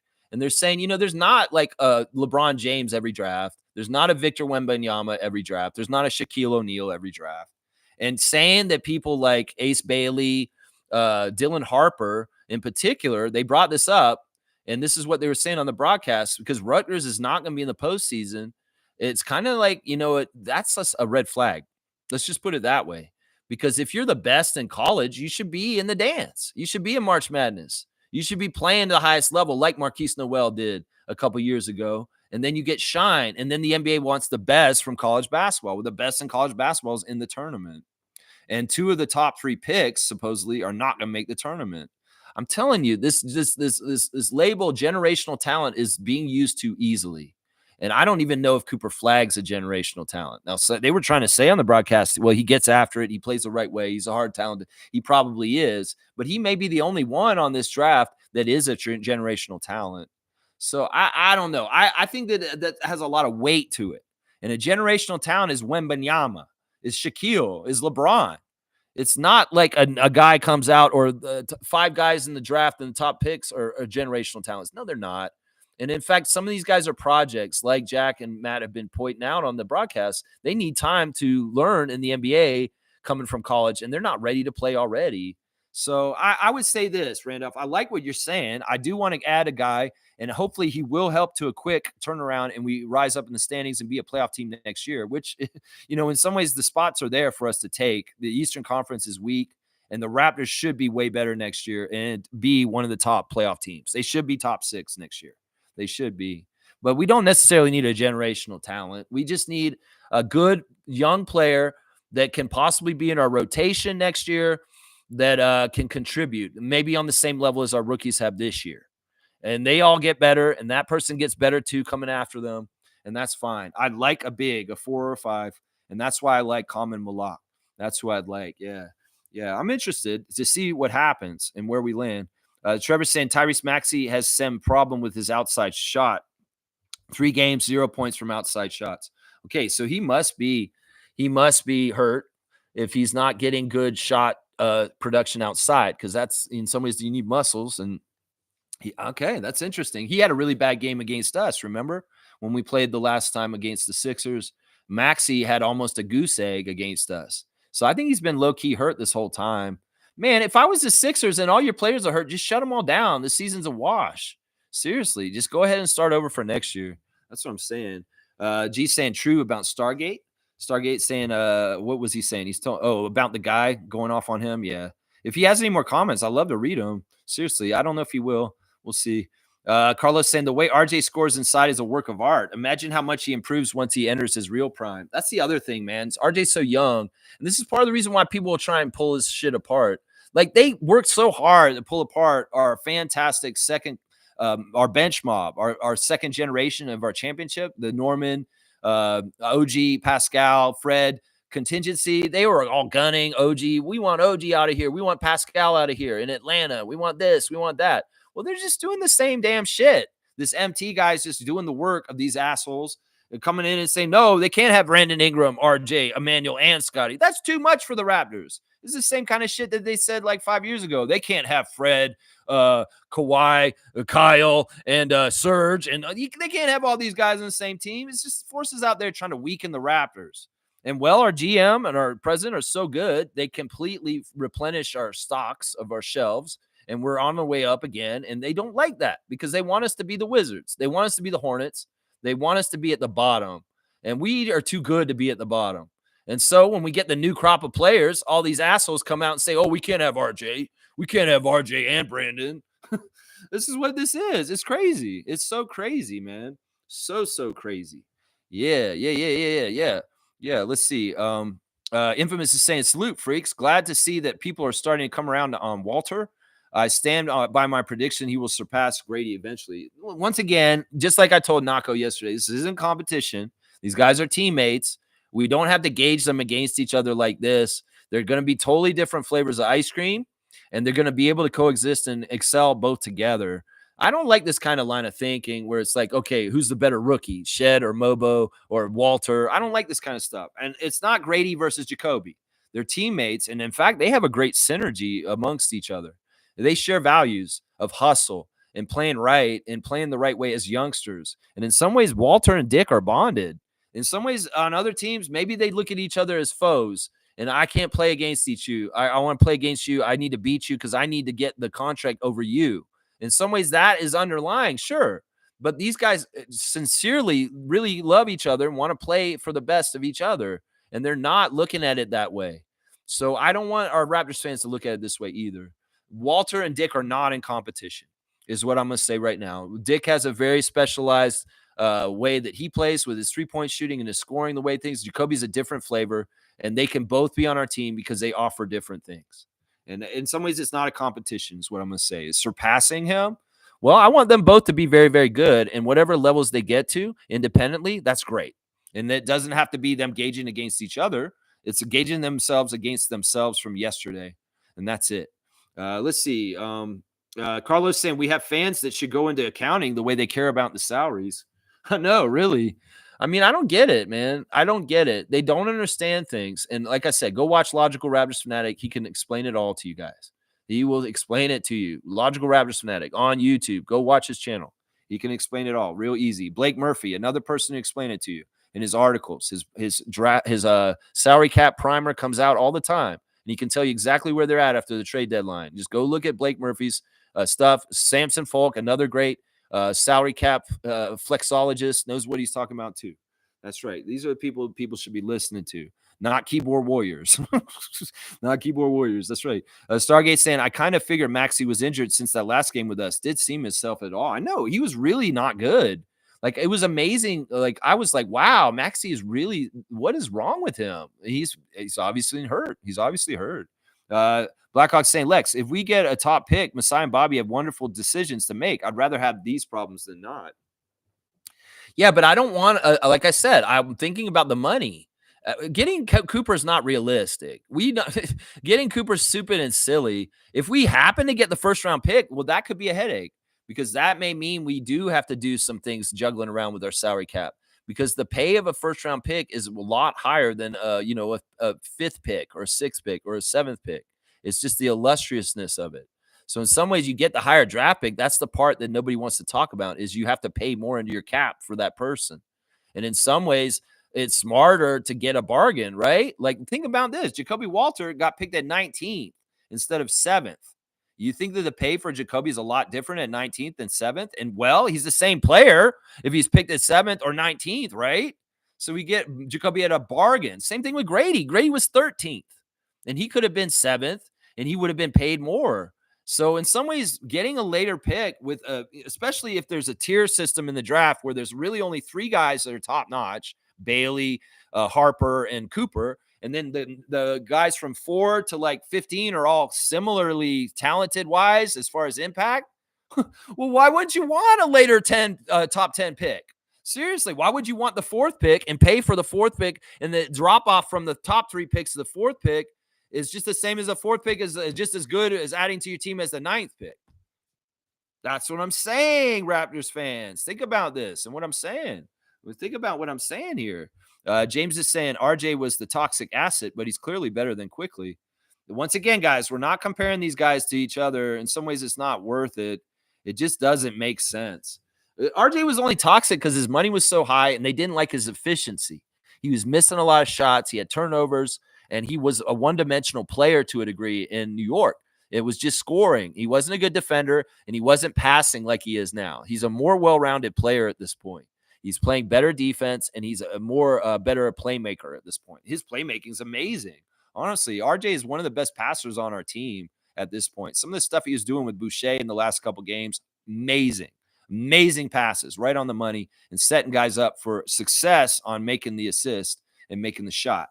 So I don't think anybody, I think that was just a term that died in New York, toxic asset. And in some ways, that's just New York fans over kibitzing about the team in over ways and just complaining about whatever nitpicky thing they want to. And that was the whole trope with RJ in particular, personally. I don't think that Manuel's a toxic asset either. I think that Manuel's going to be able to grow into his young game also as being very young. And the talent in the ceiling with him, once again, we just talked about Maxey. There's things that Emmanuel's going to do in the next couple of years that may very much parallel Tyrese Maxey's effect on the Sixers. And that's what we want. We've said a couple of years ago, I'd love to have a Maxey type player on the Raptors. Well, they went and hurt us. They went and got a Maxey type player. His name is Quickly. And I don't think either one of them are going to have toxic assets because they're going to be worth their money, because they're going to show up and they're going to grow as young players into new levels. And they're going to be better and better. That's what I'll say right there. Yeah. Yeah, let's see. Stargate saying, I don't like Halliburton because it reminds me too much of Dick Cheney. Lex will get the reference. All right, that's funny. That's funny. You know, Dick Cheney's not a bad guy at this point. This is how crazy this world has gotten. Dick Cheney's actually anti-Trump. And he's actually really pissed off about what's happening in the world right now. And in some ways, he defends democracy to the point that he understands it's under fire and that he's not MAGA. In fact, Dick Cheney's come out very much against Donald Trump publicly. So I know Dick Cheney was a dick, literally, like his name, when he was with Bush, when he was vice president in around 2000s, all that. But at this point, we've slid so far to crazy ass right wing oligarchy dictatorship that Dick Cheney is one of the good guys at this point. Isn't that crazy? It's messed up. Plus, it doesn't help that Trump is attacking his daughter repeatedly, Liz Cheney, who's actually one of the better Republicans in the government in the United States right now, actually is taking a stand against Donald Trump and his MAGA bullshit. So I know the reference, but it's crazy how things turn. It's like W is a walk in the park compared to this fuckface DT. Seriously, W, like I would go back to the W days, and I hated W at that time. He was horrible in a lot of different ways with the war and everything that happened around 9/11 and stuff like that. But in some ways, I would go back to that time, a simpler time with over Donald Trump. I'm going to give Stargate a dunk for the Halliburton connection there. It's hilarious. And it's so funny that you brought that up. I don't ever think about him when I think about Tyrese Halliburton, but maybe I will now because of what you just said. So Stargate, you got your 9th dunk. You're at 27 for the year at this point. Cool Cat saying, Lex, I'm not looking at the Pacers defense on the Raptors. I'm more focused on other teams. Raptors is an Achilles heel for the Pacers. That's fair. That's a fair point. You know, in some ways we do match up well with them. In certain teams we do really match up well with. Certain teams we do not. And the teams like the Celtics and the Pacers on the down low, we kind of match up really well with the Celtics and the Pacers in certain ways. Now, teams like the Grizzlies and the Thunder, we don't match up well with. And that's because of their size. So teams that have kind of a problem in this and with size down low, like the Celtics didn't play with no center the other day. You know, it's easier for us to handle those kind of teams that are smaller. But the big teams with Zach Edey, Chet Holmgren, and stuff like that, yeah, we have trouble with that. That's the trouble right there. Randolph saying, Lex, I want our team to get stronger by adding more players that want to be here and fight harder to win games like RJ. No one who wants to use us to get ahead in their career. Yeah, that's a balance. You know, in some ways, some of these young guys that come in like Shed, Walter, and Dick, they may see the Raptors as an early career part of their career and that they'll go somewhere else down the road. That's the business. In some ways, they have to be open to that. It's just the NBA. They've seen trades around them, Grady especially in his rookie year, to see the business of it. You know, I love when guys are saying, I want to be a Raptor for life, like Siakam, like DeMar. like Grevis Vasquez even said recently, which is crazy. I didn't even realize that about him. Norman, same thing. He said he wanted to be a Raptor his whole entire career recently in an interview on JJ Redick's old podcast. I would like to think that Jamal Shedd, Grady Dick, and Jacoby Walter all have this thought in their head that they'd love to play their whole entire career with the Raptors, but in some ways that's not totally realistic. They have to be open to that. Now it's what are they doing and what are they trying to do to get out of it? It's not they're just coming here to try and collect money and just sit on the bench. No, I think that Brandon Ingram in particular is the one maybe you could worry about with this because he just got an extension without even playing for us. But the thing is, Brandon's in the prime of his career. He's just about to start it. And he has a lot to prove. And in some ways, it's not that he's lazy. It's not that he doesn't work hard. It's just he's been injury prone. And that if he has a good medical staff around him, he's going to get out on the court and he has all the willingness to try and go above and beyond. I mean, I can see in Brandon that he very sincerely wants to win a championship here in Toronto with the Raptors, just like Scotty does, just like RJ, just like Emmanuel. So you read these guys, you can tell who's kind of not totally here for us and who isn't. Like even during Vince Sanity, I could feel in some ways the vibes off of Vince not being totally bought in and locked in a Raptor mindset in certain ways. In some ways, he didn't take our franchise serious enough like we do now. In some ways, that's why I rally against a show like Raptors Delight because it teaches disrespect towards our franchise. And Vince had some disrespect towards our franchise on the down low, which is part of the reason why things went so awry and he got so far away from us. Like Sam Mitchell said in that interview when he showed up and Vince told him, it's like, man, I wish I was in a better place with the Raptors. And I really like to play for you and do better, but we're in so weird places. And horrible job by Richard Petty and Rob Babcock in keeping Vince happy and keeping things right. Now, our franchise does a better job of taking care of our players in a way that they're on the same page and they feel valued and they feel like they have a long-term future here to build with. In some ways I can tell who's a fake one and who isn't, who's buying in, who really is really all about winning a championship in Toronto. Chris Bosh, I could tell in some ways he wasn't always a real one for us. He was just here. Vince, the same thing. But Scotty's here for a different reason. He's not like them. I can tell. I totally agree with this, Randolph. And I think that this goes into the acquisitions that the Raptors do with personnel, whether through the draft or free agency signings or trades. They're looking for people that do want to be here for the right reasons. And that's part of the whole puzzle and who they bring in. And Brandon fits this. He really does. I can tell already. He's bought in. I think he really loves being a Raptor already. He's not even played for us. I think he's really enjoying it. Blackhawks saying preseason is not the problem. It's the opportunity. When you don't want back-to-back, but you want to keep revenue, then you have to take the time from somewhere else. I just think that they should extend the season maybe a couple weeks, maybe a month, and just spread things out a little bit more. That's it.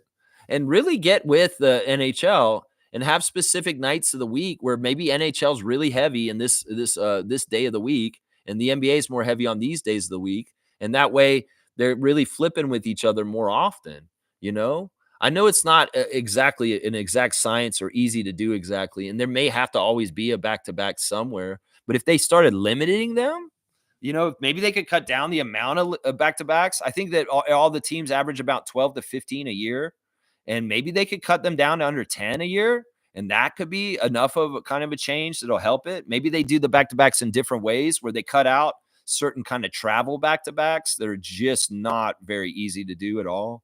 Maybe they have more back-to-backs that are home and home where the people don't have to travel at all because they're just playing at home the one night and they're back at home again. There's a couple different ways we could do this.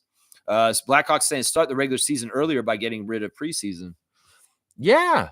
But then again, teams are going to be like us. We start preseason in like August. We went to Spain and we did a whole training camp there.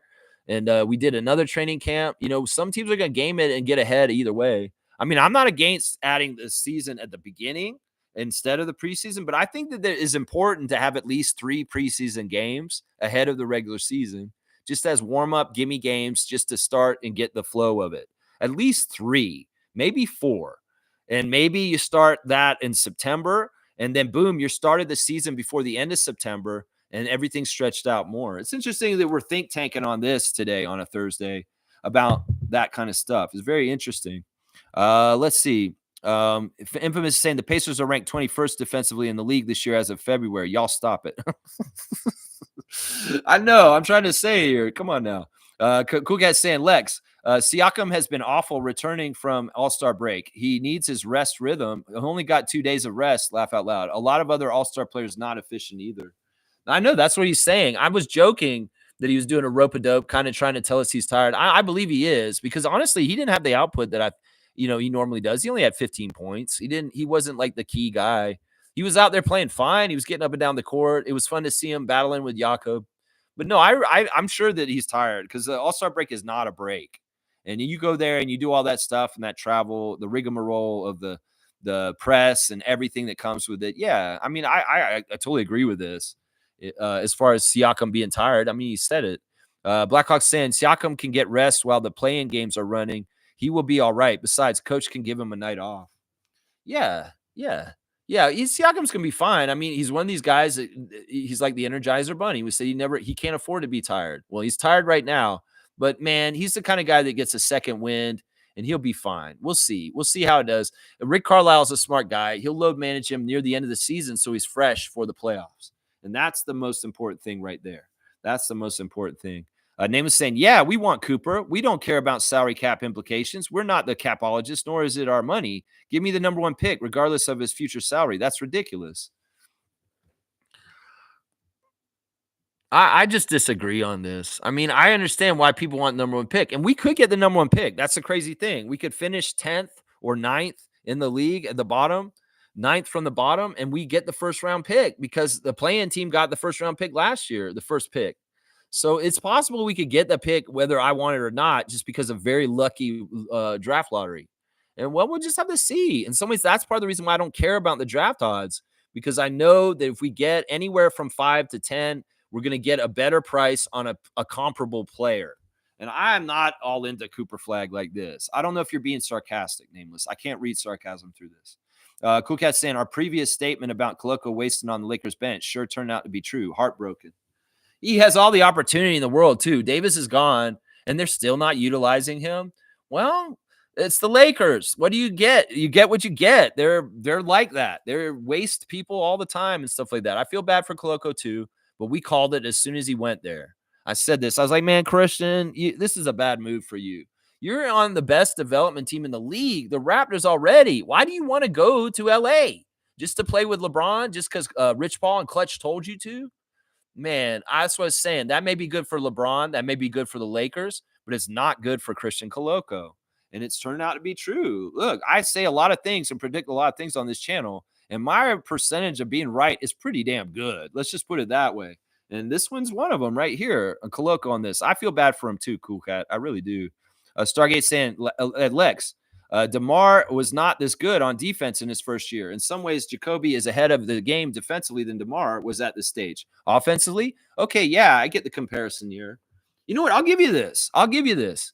In some ways, part of it is that the team that DeMar came in on when he was a rookie was not good. It was Chris Bosch's last year with us, and it was the beginning of the end for him with us. And DeMar was like really just a fresh-faced kid, and he didn't really know the NBA right yet. And I mean, that's true. I'll give you that. Walter's a better defender as a rookie than DeMar DeRozan was. But maybe DeMar's a better high flyer as a kid, as a rookie. But I want to see Jacoby develop that kind of stuff, because I really do feel like some of the things he's showing with his mid-range and his pump fakes and stuff like that, he could go to the DeMar DeRozan school of scoring. Not that I want him to take really high difficulty shots like DeMar did. I like him taking easier shots and having good shot selection. But some of the mechanics, the footwork, the way that he shoots and the way he elevates could all be very DeRozan-like, is what I'm saying. Is saying right there. That's a fair comment, Stargate, about the defensive difference. That's a fair one, yeah. Most saying, I'm keeping my comments quiet today. I absolutely hate being called out when you said Tank Nation. Happy I'm like, fuck Cooper. Yeah, listen. I think you said that, yes, last night. I think that's a miscommunication, Mo. I'm not happy with Cooper. I don't want Cooper. I said Tank Nation's happy because we lost last night, and that's the only reason why I said that. I said Tank Nation's happy because we've lost 2 in a row to the Pacers and the Celtics, and that's the direction they want to go with more ping pong balls. I'm not in Tank Nation. I am not for getting Cooper Flag, and that was the only reason why I kind of said what I said to you in reply in the chat. That you I don't know why you think I'm Coop for capture the flag. I'm not. You know that. Mo, I'm very anti getting flag. I don't want him. I know a lot of people are like, "You shut up, Lex. We want Cooper Flag so bad." That's why I'm like, that's why I said what I said last night, was because I'm not like that. When have I ever been about capture the flag? I've not been about capture the flag. I'm not Tank Nation, but I did say at the end of the game, Tank Nation is happy because the Pacers won and we lost, and that's true. That's true. But yeah, I'm fuck Cooper too. I'm with you, Mo, and I'll give you a dunk if there's a misunderstanding, and I didn't mean to come at you in any kind of way that pissed you off or anything. I was just trying to elaborate on where I stand on it, and I felt like you were portraying me as not the right way. I'm not Cooper Flag, capture the flag nation. You know that. You know that, Mo. That's why I was like, why is she saying I'm Cooper Flag Nation? I'm not Cooper Flag Nation. I don't want anything to do with him. I do not want anything to do with him. Mo, I'm going to give you a dunk either way amongst the confusion. So you're at 11 dunks. You're at 33 now. I think you're our leader right now. Stargate saying, yeah, nameless. I agree. Tanking for Keith is definitely the way to go for this team. And they're laughing. Yeah. Yeah. Keith Van Horn, 2.0. That's what y'all are calling Cooper Flag. Keith Van Horn, hype train coming up. I'm with you guys on that. Stargate saying, stop it. There's no generational pick in this draft. You guys sound like casuals. Don't say that to Randolph. He's not a casual. It's just that I just want to say that the term generational talent is being bandied around too easily. And it's very much people like Victor, Shaq, and Braun, and Bill Russell, Wilt Chamberlain, Michael Jordan, LeBron James. These are generational talents. And there's pretty much only like one or two each generation, or three. That's why there's not so many. Yeah. Stargate saying, Lex, Cooper Flag is not a generational talent. Stop it. In my 40 plus years of watching basketball on both college and the NBA level, I've seen Cooper Flag at least twice already. Keith Van Horn and Danny Ferry. He is not Larry Bird or Dirk Nowitzki. People need to stop. Well, we'll have to see.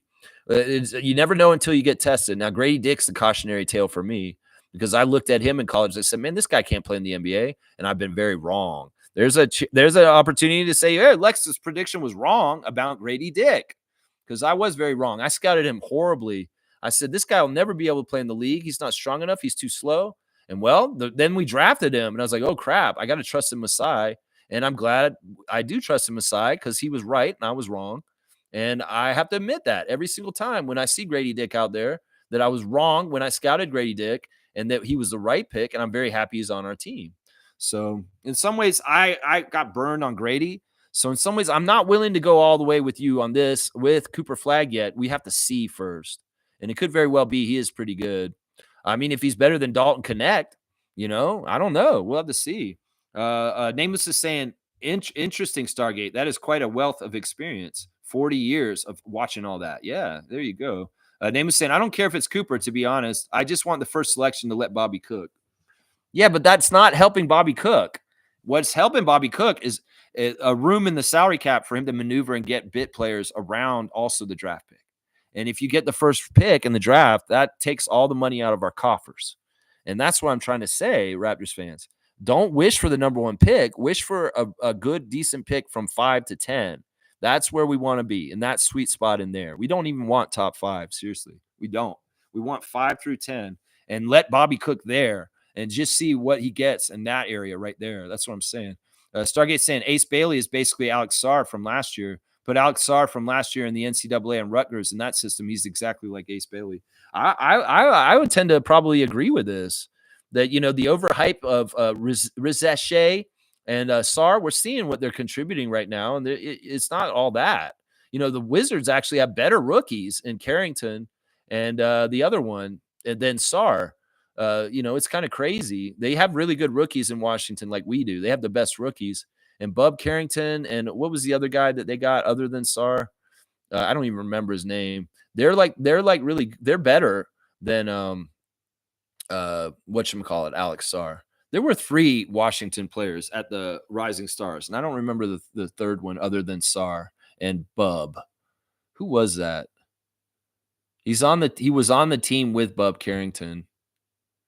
I don't even remember. I should remember this. That's Washington. That's why. That's why is Washington. Let's see. Smooth saying, okay, CK Christian Coloco needs time in the G, wasting away on Lakers bench. Not a good use of a roster spot. Alex Len is ahead of him on the roster. I know. That's crazy. That our like guy that we had in our bubble, our Tampa year, there was a waste of a long time ago. Alex Len still around the league. And he's now like maybe is he starting for the Lakers? He probably is starting for the Lakers. Either that or he's a backup. Yeah, that's terrible. It is terrible. I'm gonna be with you, Reggie, on this. CK might be worth a flyer for the Raptors next year. Well, we'll see what happens with him and movement and stuff. I don't know what's going on with his contract. And you know what? He probably does maybe on some ways wish he was still in Toronto because he could see what we're doing up here. And we got Ulrich now. In some ways, that would be fun for him to be with the countrymen here and kind of be coming around with him. I don't know. We'll have to see. If Koloko can circle back and be back on the Raptors, I would totally welcome that with open arms. I really would. Stargate saying people need to stop falling for basketball media Jedi mind tricks and watch the players themselves in general in games, not highlights. Watch the full game, not just fall for the Jedi mind tricks of the media. Yeah, I think that this is a real problem. Stargate's saying that there's highlight culture. There's people that don't even watch the NBA really, truly. They don't watch the games. They only watch all the highlight reels on YouTube of all the games. And honestly, it's true. They're Jedi mind tricks because they pick and choose what they're taking and putting in those highlights. And they don't show all the best stuff of the Raptors, that's for sure.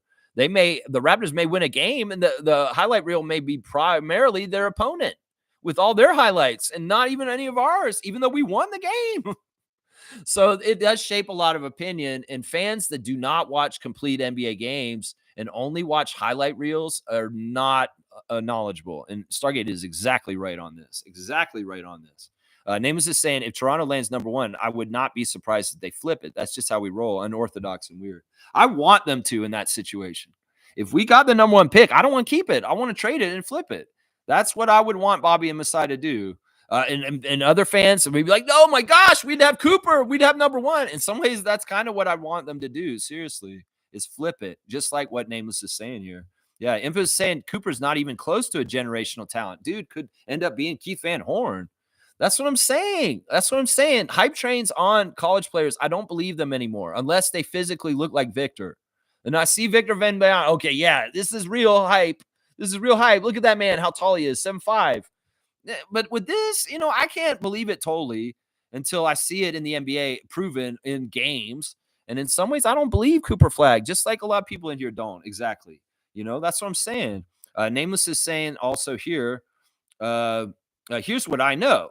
This is organization puts an absolute premium on the ability to defend. Cooper definitely does that. Well, okay. There you go. We'll have to see. Once again, we speculate so much on the draft, and I'd rather speculate on the Raptors winning against Chicago and Orlando this weekend. James is saying we have a lot of talent on the team. Ingram, Scotty, Walter, Dick, Shed. I don't really care if we get Flag or not. I want Malak. We need centers. That's what I'm saying. In some ways, we've got a lot of the pieces for what we're trying to build right now, and the pieces that we're missing, really at this point, the biggest ones are forwards that are big and center. That is it. We need two more centers, maybe, and maybe one more center at least. O-Rob's going to be around still, or Koloko circles back, Shamshay rises up. And then power forward. Those positions are what we need. I want a high-quality top 10 player that the 4 or the 5. That, positional need is something the Raptors should look at because it is jammed up at wing with the guards and forwards we have right now. We have two very good point guards with Shed and Emmanuel as the starter. And, we could get a backup point guard possibly, but I want rather do that in the second round. You see the greatness of getting Shed in the second round last year. He's going to be fantastic. So if we're going to get a third point guard coming up underneath Shed, I would like that to be around our second round pick and use the top lottery pick for size. And I'm totally with James on this. James, I'm exactly on the same page with you on this. Yeah. Stargate saying, am I in the Twilight Zone? Infamous is agreeing with me. Say it isn't so. There you go. There you go. I don't know if it's the Twilight Zone.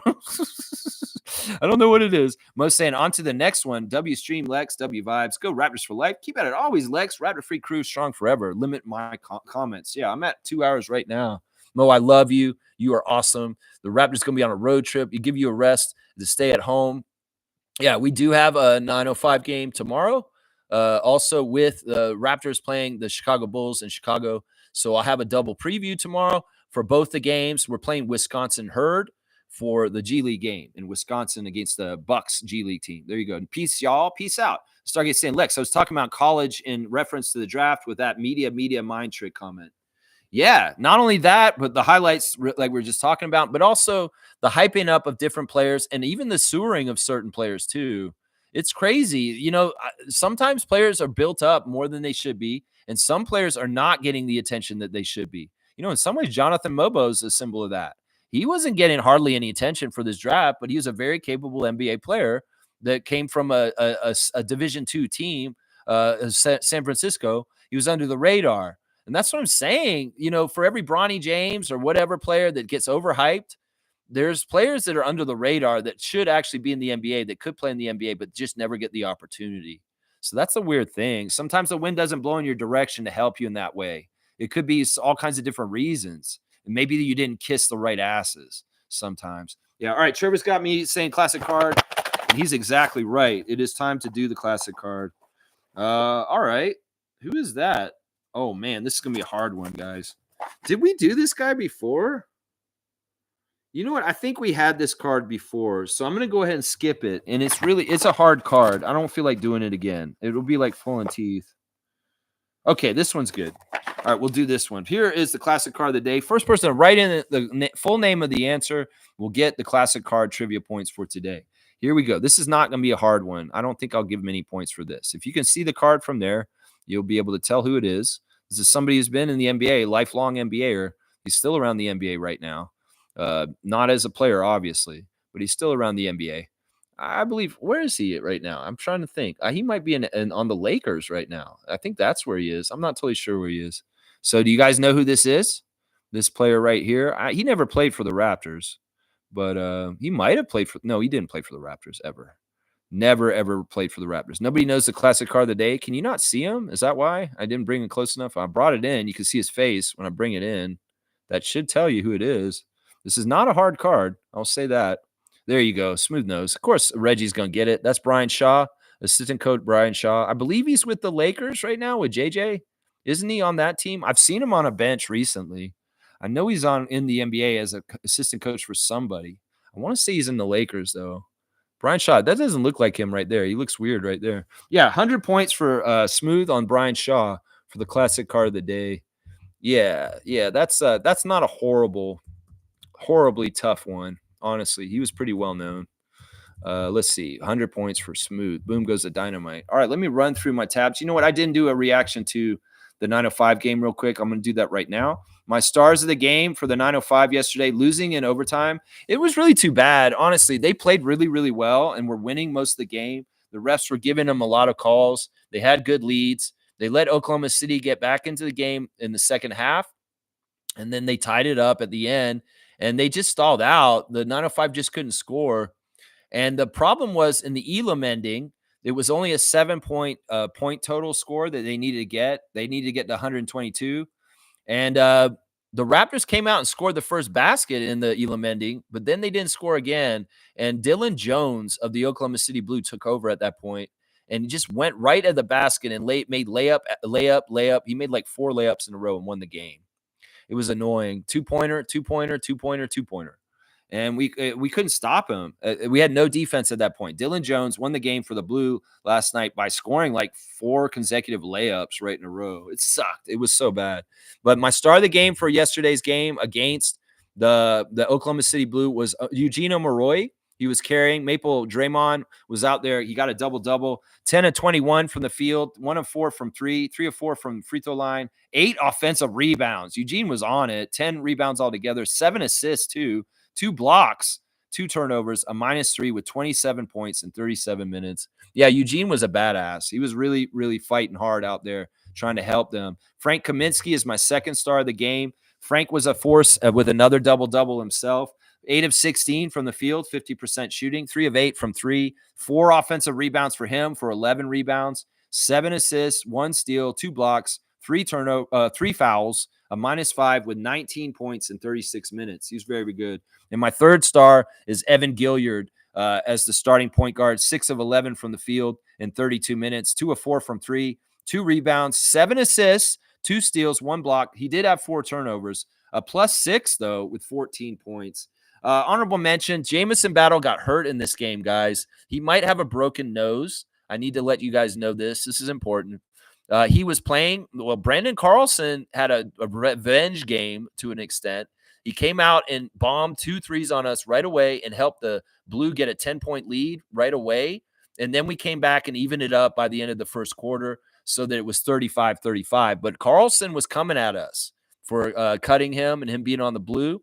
And at one point, he was talking to Jamison at the free throw line when they were standing in the lane, and seemed like they're real chummy.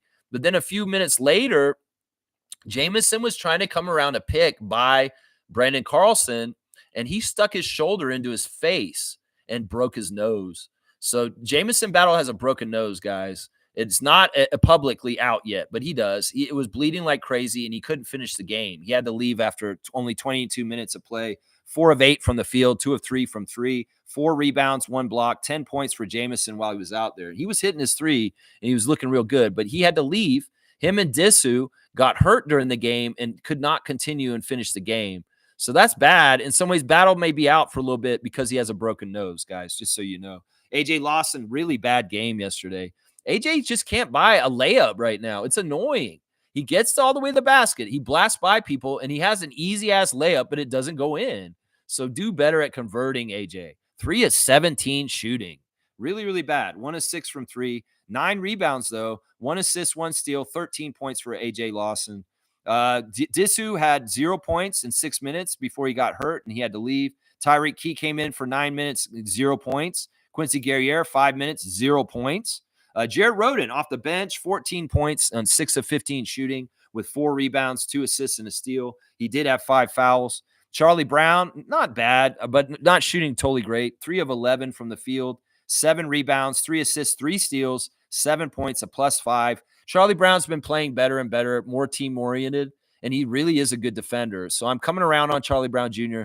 I like him more at this point. But Kenny Chandler, he annoys the hell out of me still. He's still being too selfish. And in fact, him and Gilliard had a little bit of too much calling their own number and trying to attack the basket without getting other people involved. They can't do that. It's a team game. Y'all need to pass it around. And I'm sick of y'all just dribbling up, doing a fancy dribble move and trying to go around your defender and just trying to score on your own without passing the ball to a single damn person. And Chandler and Gilliard were guilty of this. Gilliard at the end of the game, he was trying to do too much and be a hero. Chandler, 4 of 8 from the field, 1 of 2 from 3, made all 3 of his free throws, 3 rebounds, 3 assists, 1 steal, 15 points for Kennedy Chandler. Yeah, and the new guy, Lacey James, didn't even get in the game. But yeah, Brandon Carlson on the other side was big time. 3 of 6 from the field, 3 of 4 from 3, 18 points for him. And Jamias Ramsey came off the bench for the Oklahoma City Blue was fantastic. 27 points for Jamias, 11 of 22 from the field, 4 rebounds, 1 assist, 2 steals, a +14 for former Raptor Ramsey. I wish we had him on our team instead of Kenny Chandler. Can we trade Jamias Ramsey onto our team for Kenny Chandler, Luke Wynn? That would be awesome because I miss Jamias. He is really, really good.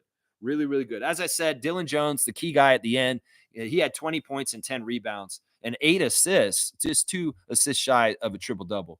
Yeah, 905 fell apart in the overtime period and let Dylan Jones just take them to school. In some ways, they shouldn't have let the Oklahoma City Blue come back and even up the score at the end. They should have just done better in regulation and won the game before overtime even started. It was a schoolyard game also, which was interesting. They had all the kids in the arena at Oklahoma City, the screaming kids, for their game at noon there. So, yeah, too bad, 905. It is what it is. But y'all need to stop losing. You're falling out of the playoff picture. In fact, if you lose a couple more games, you may actually miss the playoffs in the G League if you're not careful. Because right now you're like 5th or 6th in the G League Eastern Conference, and that's no good. You fall any further, you're in trouble. So get it right and start winning tomorrow in Wisconsin against the Herd because y'all are slipping right now, and you can't afford to do that. You cannot in that way. That's right. That's right. Yeah, Monique's more disappointed in the 905 game, and they need to be better. She's exactly right. She is exactly right. They need to close out better. They need to play off each other better, and they need to make their free throws better. They're a horrible free throw shooting team, and there's so many missed opportunities from the G League free throws because some of them are worth 3 points, 2 points each, and that's a problem. Stargate saying, but Lex, Dalton was not projected as a number one generational talent as Flag is. Different scenario, not comparable in this context. Well, that's what I'm saying. Is he going to be like Dalton Connect? Is he going to be like the same level of kind of player? Because in some ways, Dalton Connect's a very, very good player already as a rookie. And in some ways, I don't see their player type and what they do is that different. And maybe I'm wrong. Maybe Cooper Flag's way better than Dalton.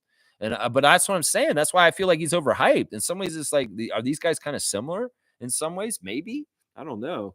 Stargate saying we need big bodies on this team. Mulak, Queen, or Asa. I'm kind of warming to Asa. There's something there. There you go. That's the way I'm thinking. I want more Raptors fans to start thinking big in the draft for this lottery pick. Start thinking big, Raptors fans. That's what I'm saying. All right, let's do the wrap-up scenario. Thanks for letting me get to the end of the chat. Once again, the Raptors lost to the Pacers last night. My 3 stars of the game were Quickly, Mobo, and Robinson, Orlando Robinson.